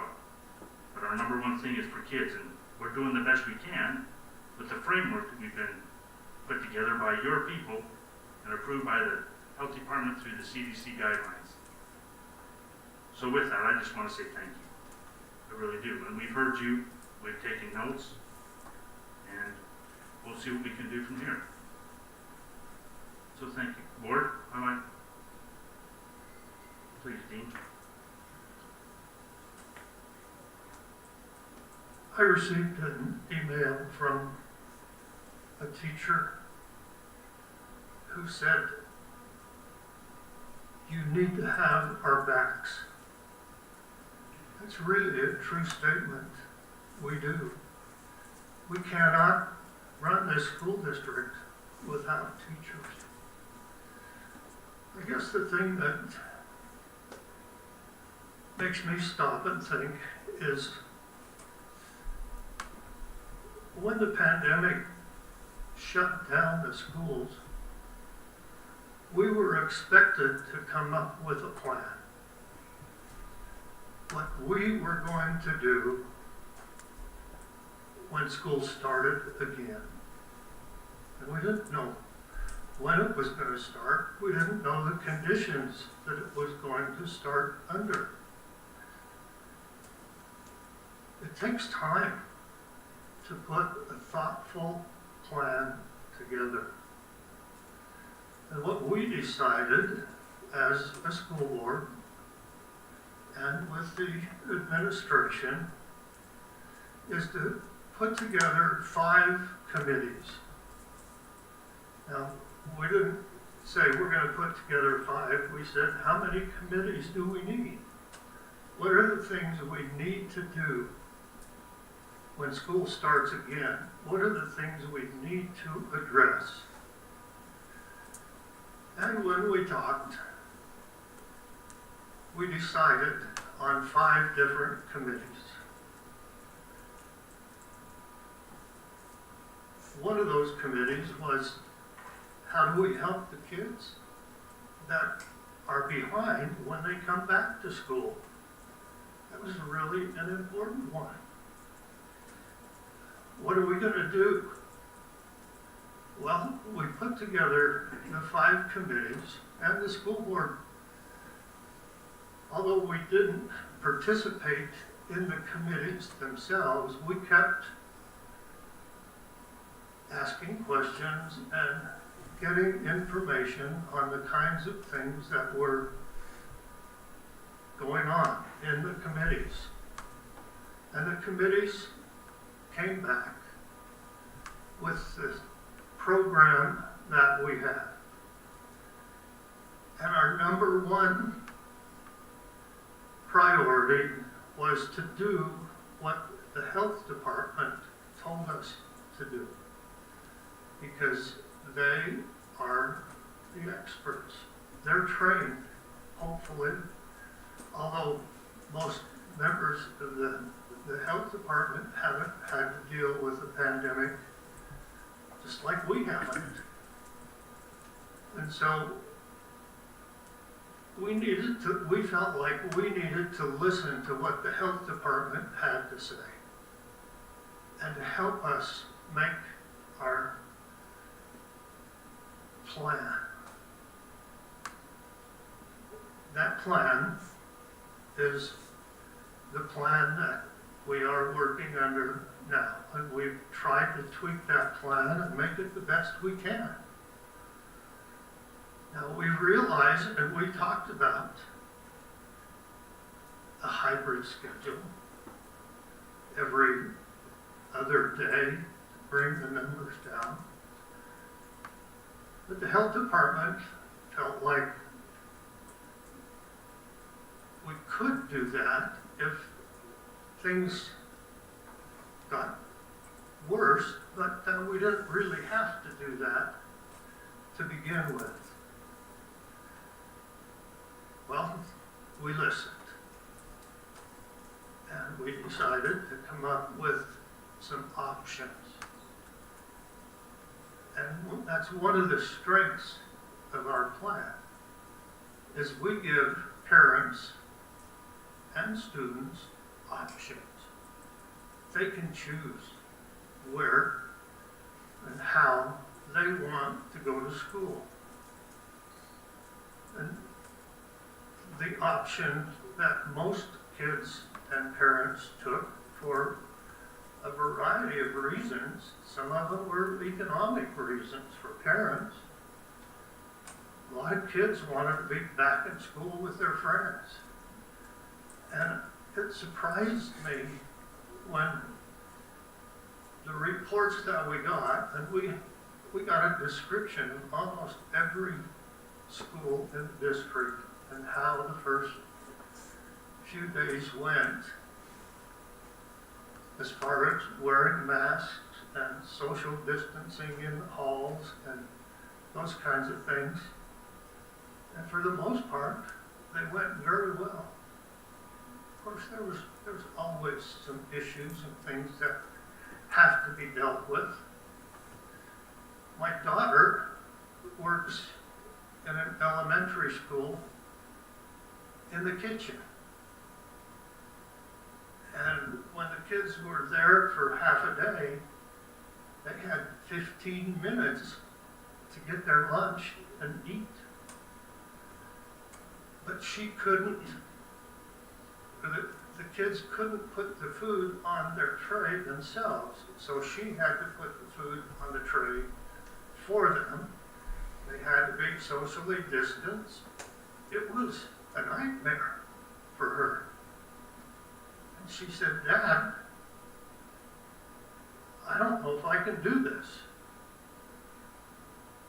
Well,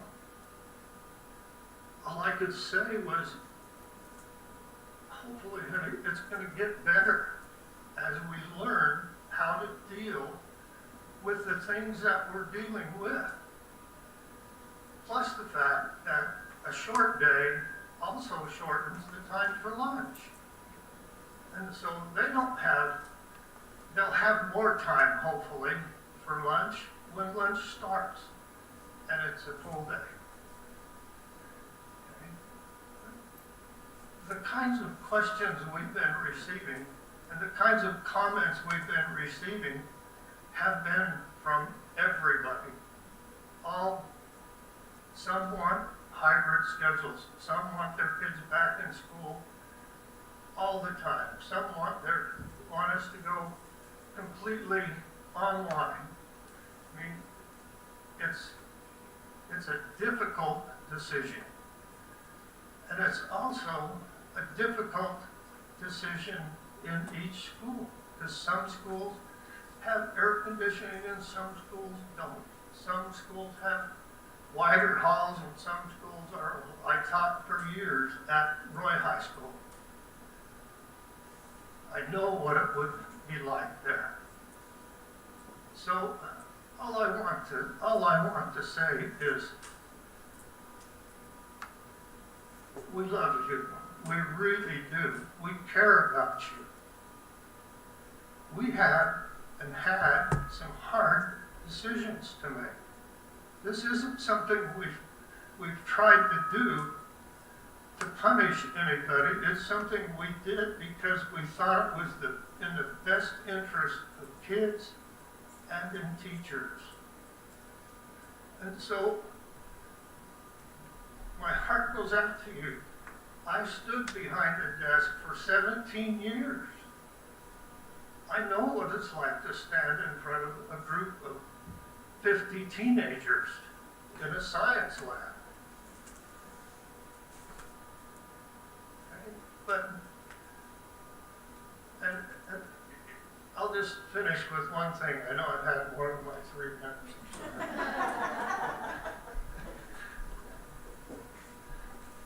I'll just say,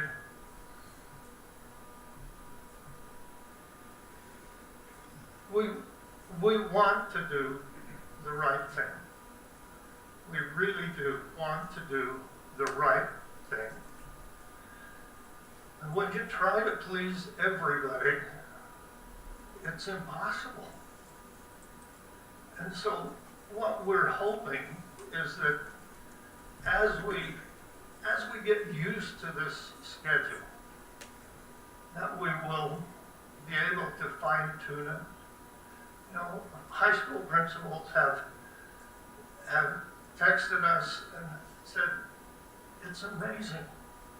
The kids show up with their masks on, they try to social distance, and I'm going, they want to be there. They really do want to be there. I have grandkids in junior high and in high school, and I worry about them. And I worry about you. I don't worry about me because I don't have to be around it all day, every day. But we do have, if we find that things are getting worse, we do have options. And we can go to a hybrid schedule. Okay? We're in a situation where we have options. A lot of districts don't, but we do have options. And right now, we're trying to figure out, does this one that the health department said this will be fine. Okay? So we're trying that, but if that has any indication that we need to change, we will. We're not stuck on this. We're just doing basically what the health department says. So please know, we love you. We have your backs. We really do. We want to do whatever we can to help you. Now, it might not seem like we have your back if we're not doing what you want us to do. But when you put everybody's opinion together, I really think what we're doing now was what the most people want. Maybe not the most teachers, but most people. Thanks.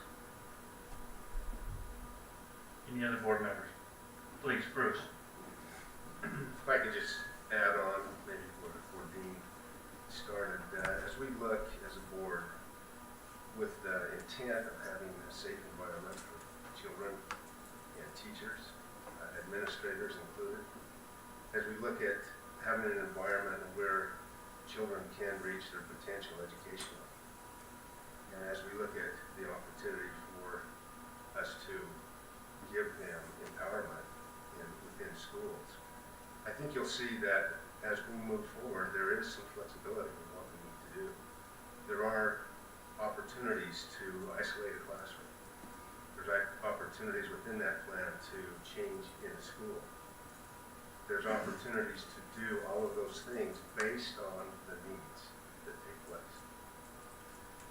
I want to thank each one of you for your input, because your passion, above all, your compassion, is evident as you speak and talk about those students. And I have vested interest, as I have grandchildren in this district as well, and about your fellow educators.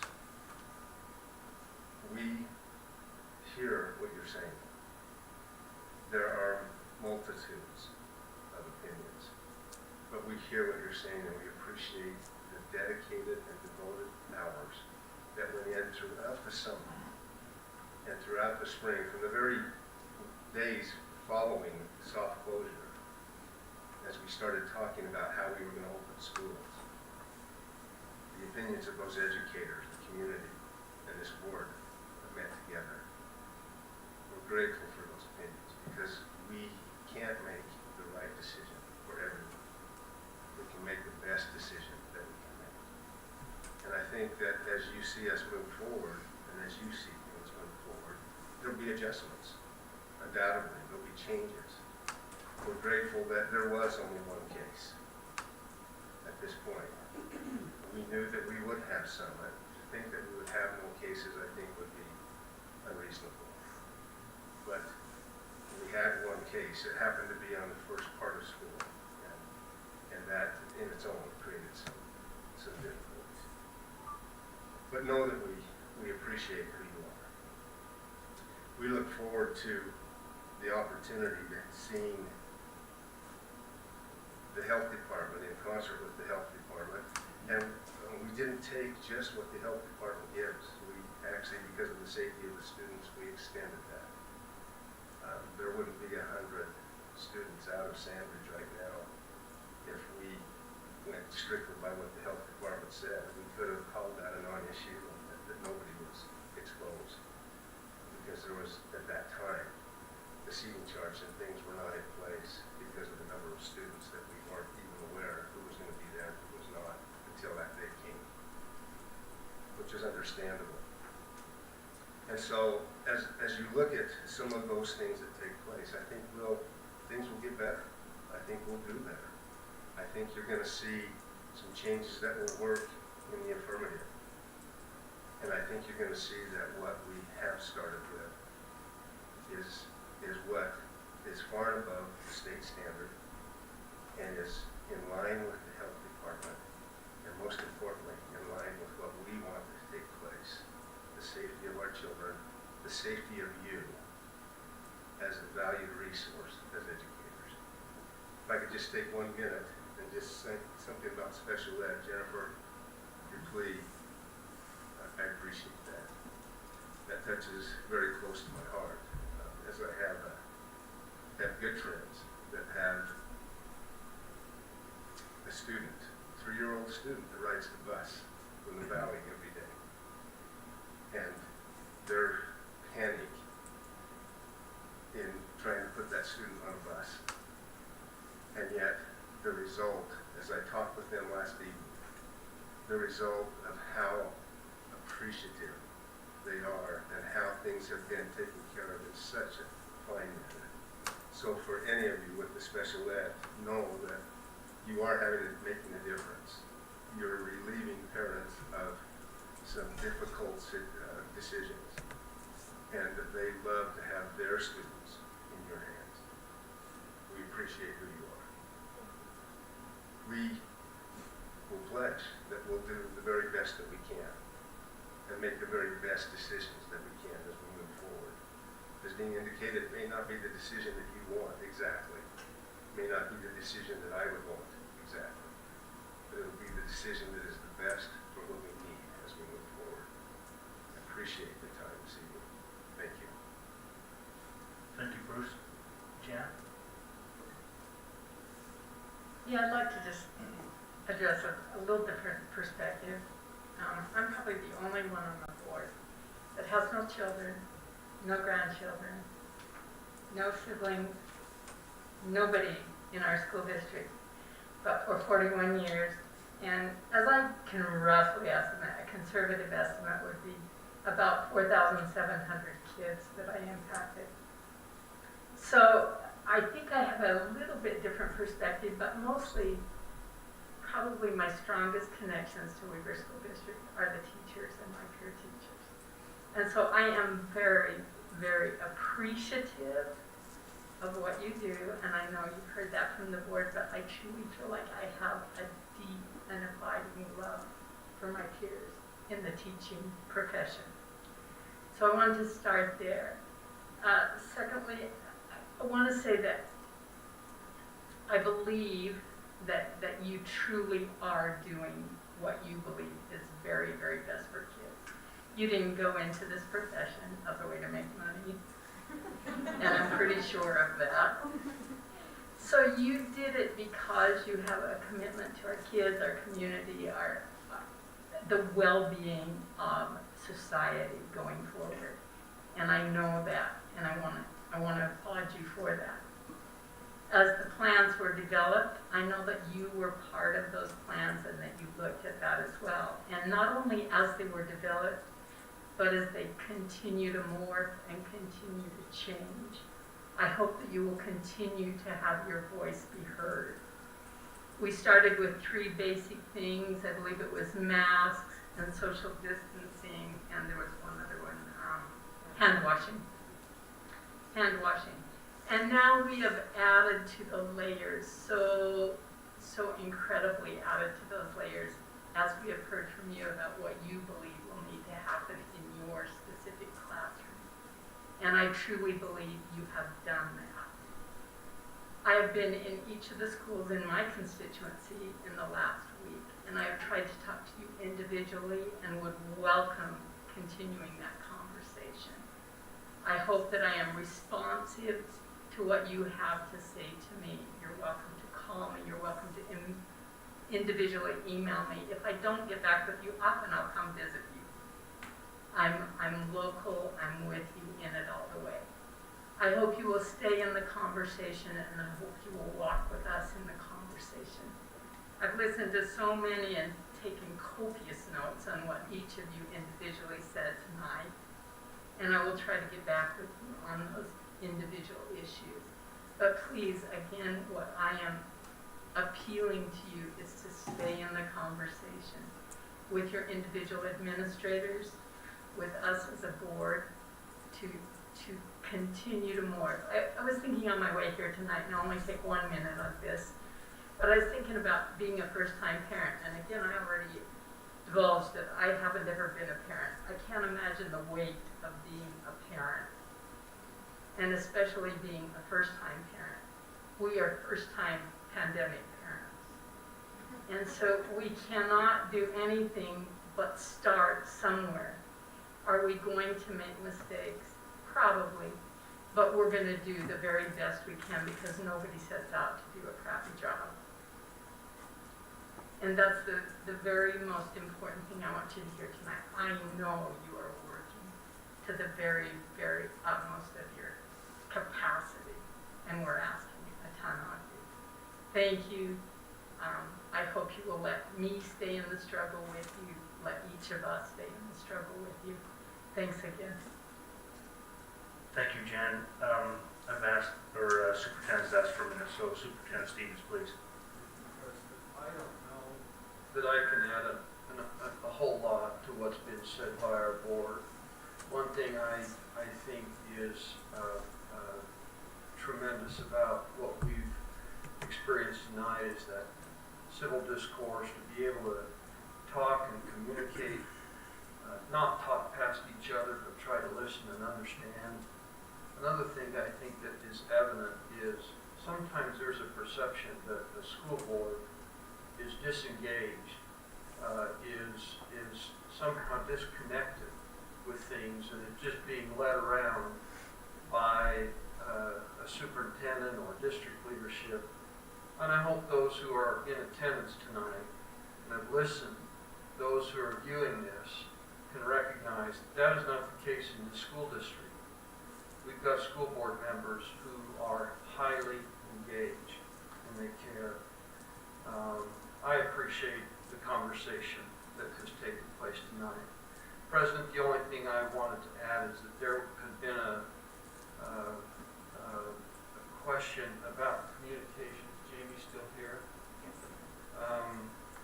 Jamie, if you'll look on the Weaver School District website, and as you come across, you've got sections for parents, schools, resources.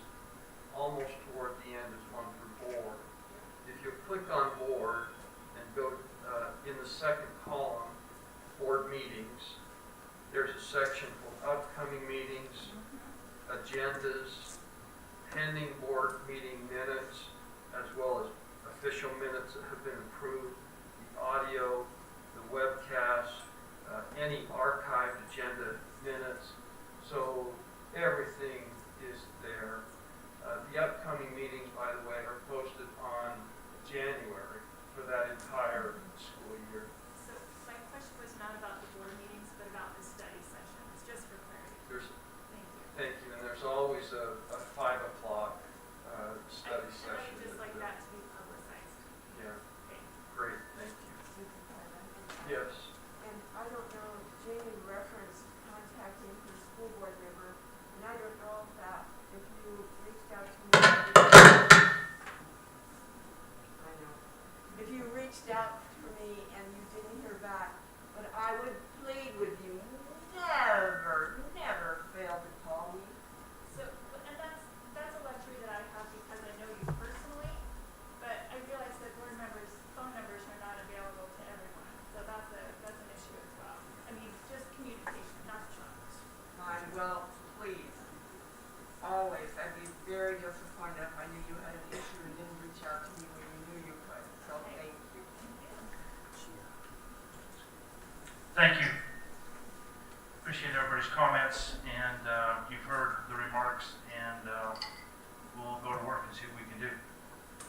Having said that, we will close the public comment and move on to discussion items. If some of those who would like to leave, I'd give you just a minute to do that. And you're welcome to leave from the door nearest to you. Yeah.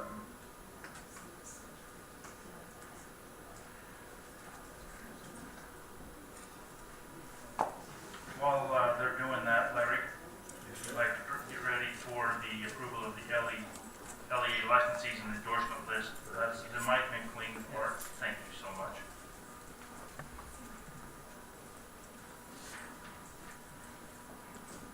If I might add, Trent, did we have about 40 on on the visual during that process, so there was some engagement there which we muchly appreciate as well. So thank you to those who were remote in and visually watching. Mr. Hadley, sir, please. Board Superintendency, thank you very much for this opportunity. As you know, each month following the creation of Board Policy 7135, the following is a list of recently hired or currently employed teachers for Weaver School District that fall under the new LEA-specific licensing procedures or endorsement procedures. Weaver School District will issue LEA licenses or LEA endorsements following board approval after each candidate completes the specified WSD online Canvas course. The Human Resource Department will track all coursework and the teachers on the LEA license or LEA endorsement, and they will issue the proper licenses to wit. I ask for an approval vote on the LEA candidates placed before you in your board.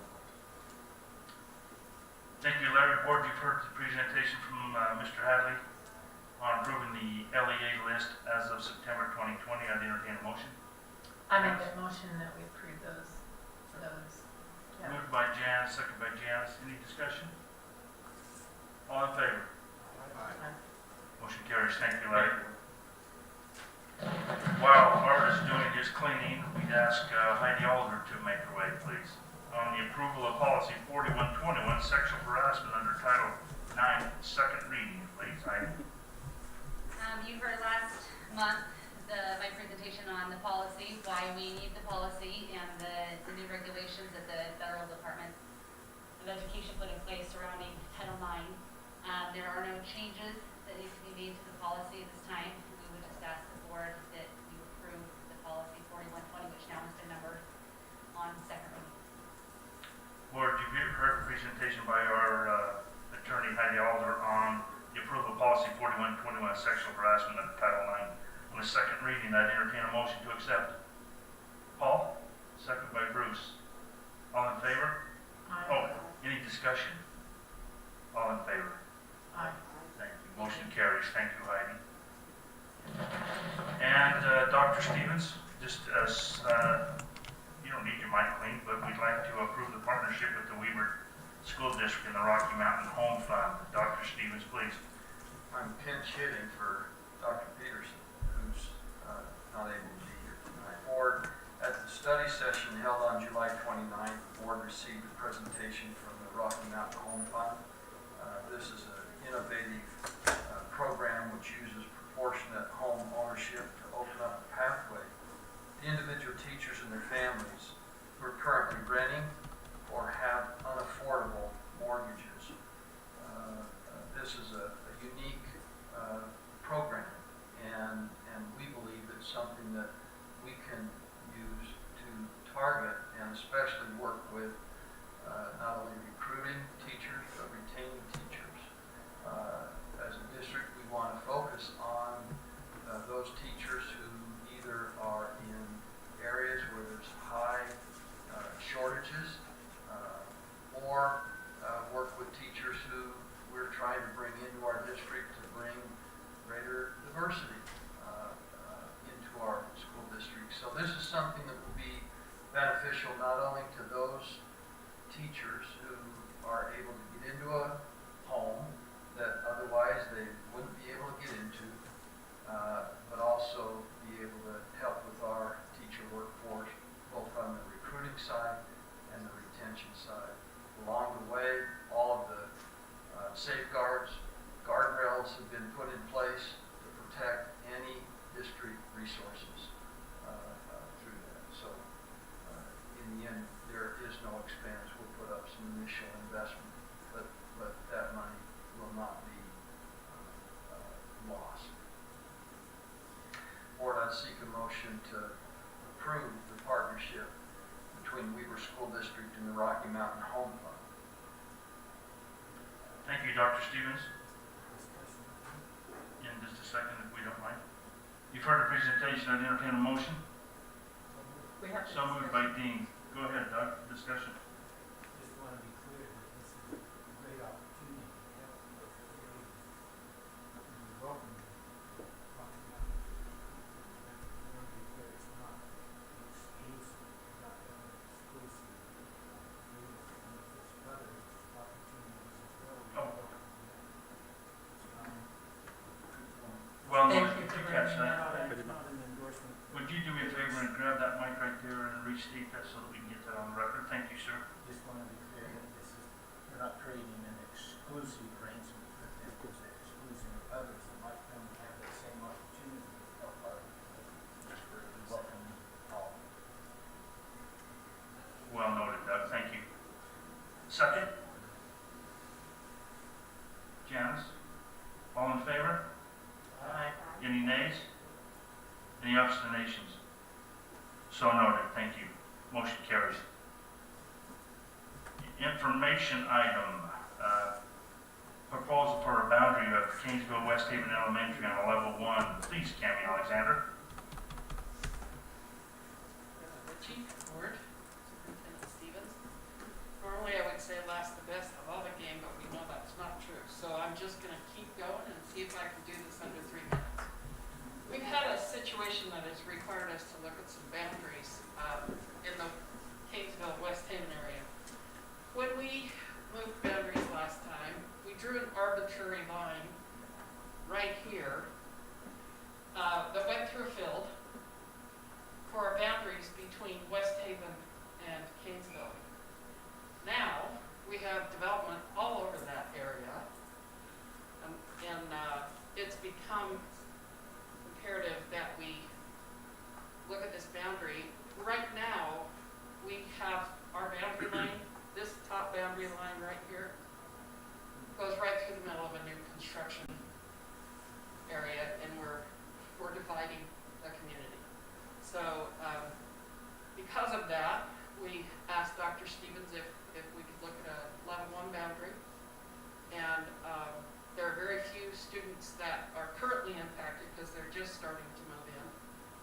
And West Haven does need a few more kids and can handle that. Kingsville cannot. They're full. So in talking with transportation, that's not an issue for them. They already have buses coming. Many of you have seen those big high rises right here. So we already have buses in the area. So that's not going to present a problem. And the changes don't modify any junior high boundaries.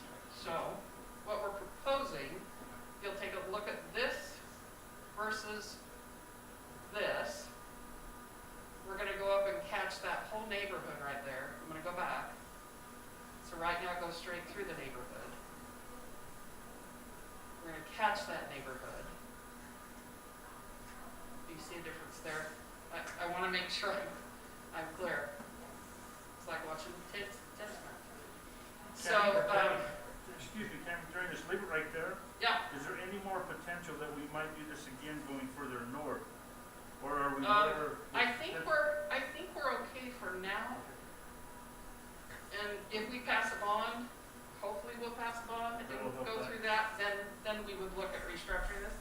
Right now we've got a little bit of land here that's currently being prepared, and a bit of land right here that is currently being prepared.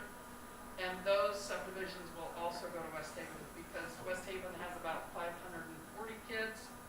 Kingsville has over 800. So, Can I just ask a question as yes. well, Cameron? Yes. So if we were to draw the old boundary line, would the only students who would stay in the junior high be those in the new boundary line? The junior high? In the junior high. Ask the question again. Sorry. Okay, so our current junior high boundaries follow the old boundary. So Well, actually, they don't because they don't. No, Okay, because that's this group right here is going to Rocky, and they'll still go Rocky. So now those as well as the new are okay. That's my question. Yep, Thank we're you. going to be fine. And with that level 1, it's because nobody lives there right now, and so nobody's expecting to go one place or another. So it doesn't affect anything going on there. That's the last point. That's on point. Sorry, Doug? Changes does not modify the existing secondary boundaries. No. Doesn't affect any secondary students right now. Any other questions about why we have asked the superintendent to approve that? That is a level 1. I'm going to go back real quick. That to board policy 4151, which requires the superintendent's approval. And he has approved that. This is an information item. So, Board, again, just the reason it's level 1, because we have very few students that are living there. We see development coming. So, normally we go through a process with boundary adjustments that involves community members, involves those who are impacted. Right now, it's development underway. So we see that coming. We can go ahead and make that, and that's according to our board policy. So that's why it's level 1. and we did have families that are moving into that area inquire. So that's why we thought we better get this done, because it's going to affect our registration over the next few months. So, thank you, board. Thank you, Cameron, for that FYI. Board, we've come to the end of our agenda, and if we have nothing else, I would entertain a motion to adjourn. So moved. So moved by Jan, seconded by Dean. Any discussion? All in favor? Aye. Motion carries. Thank you. Be safe going home.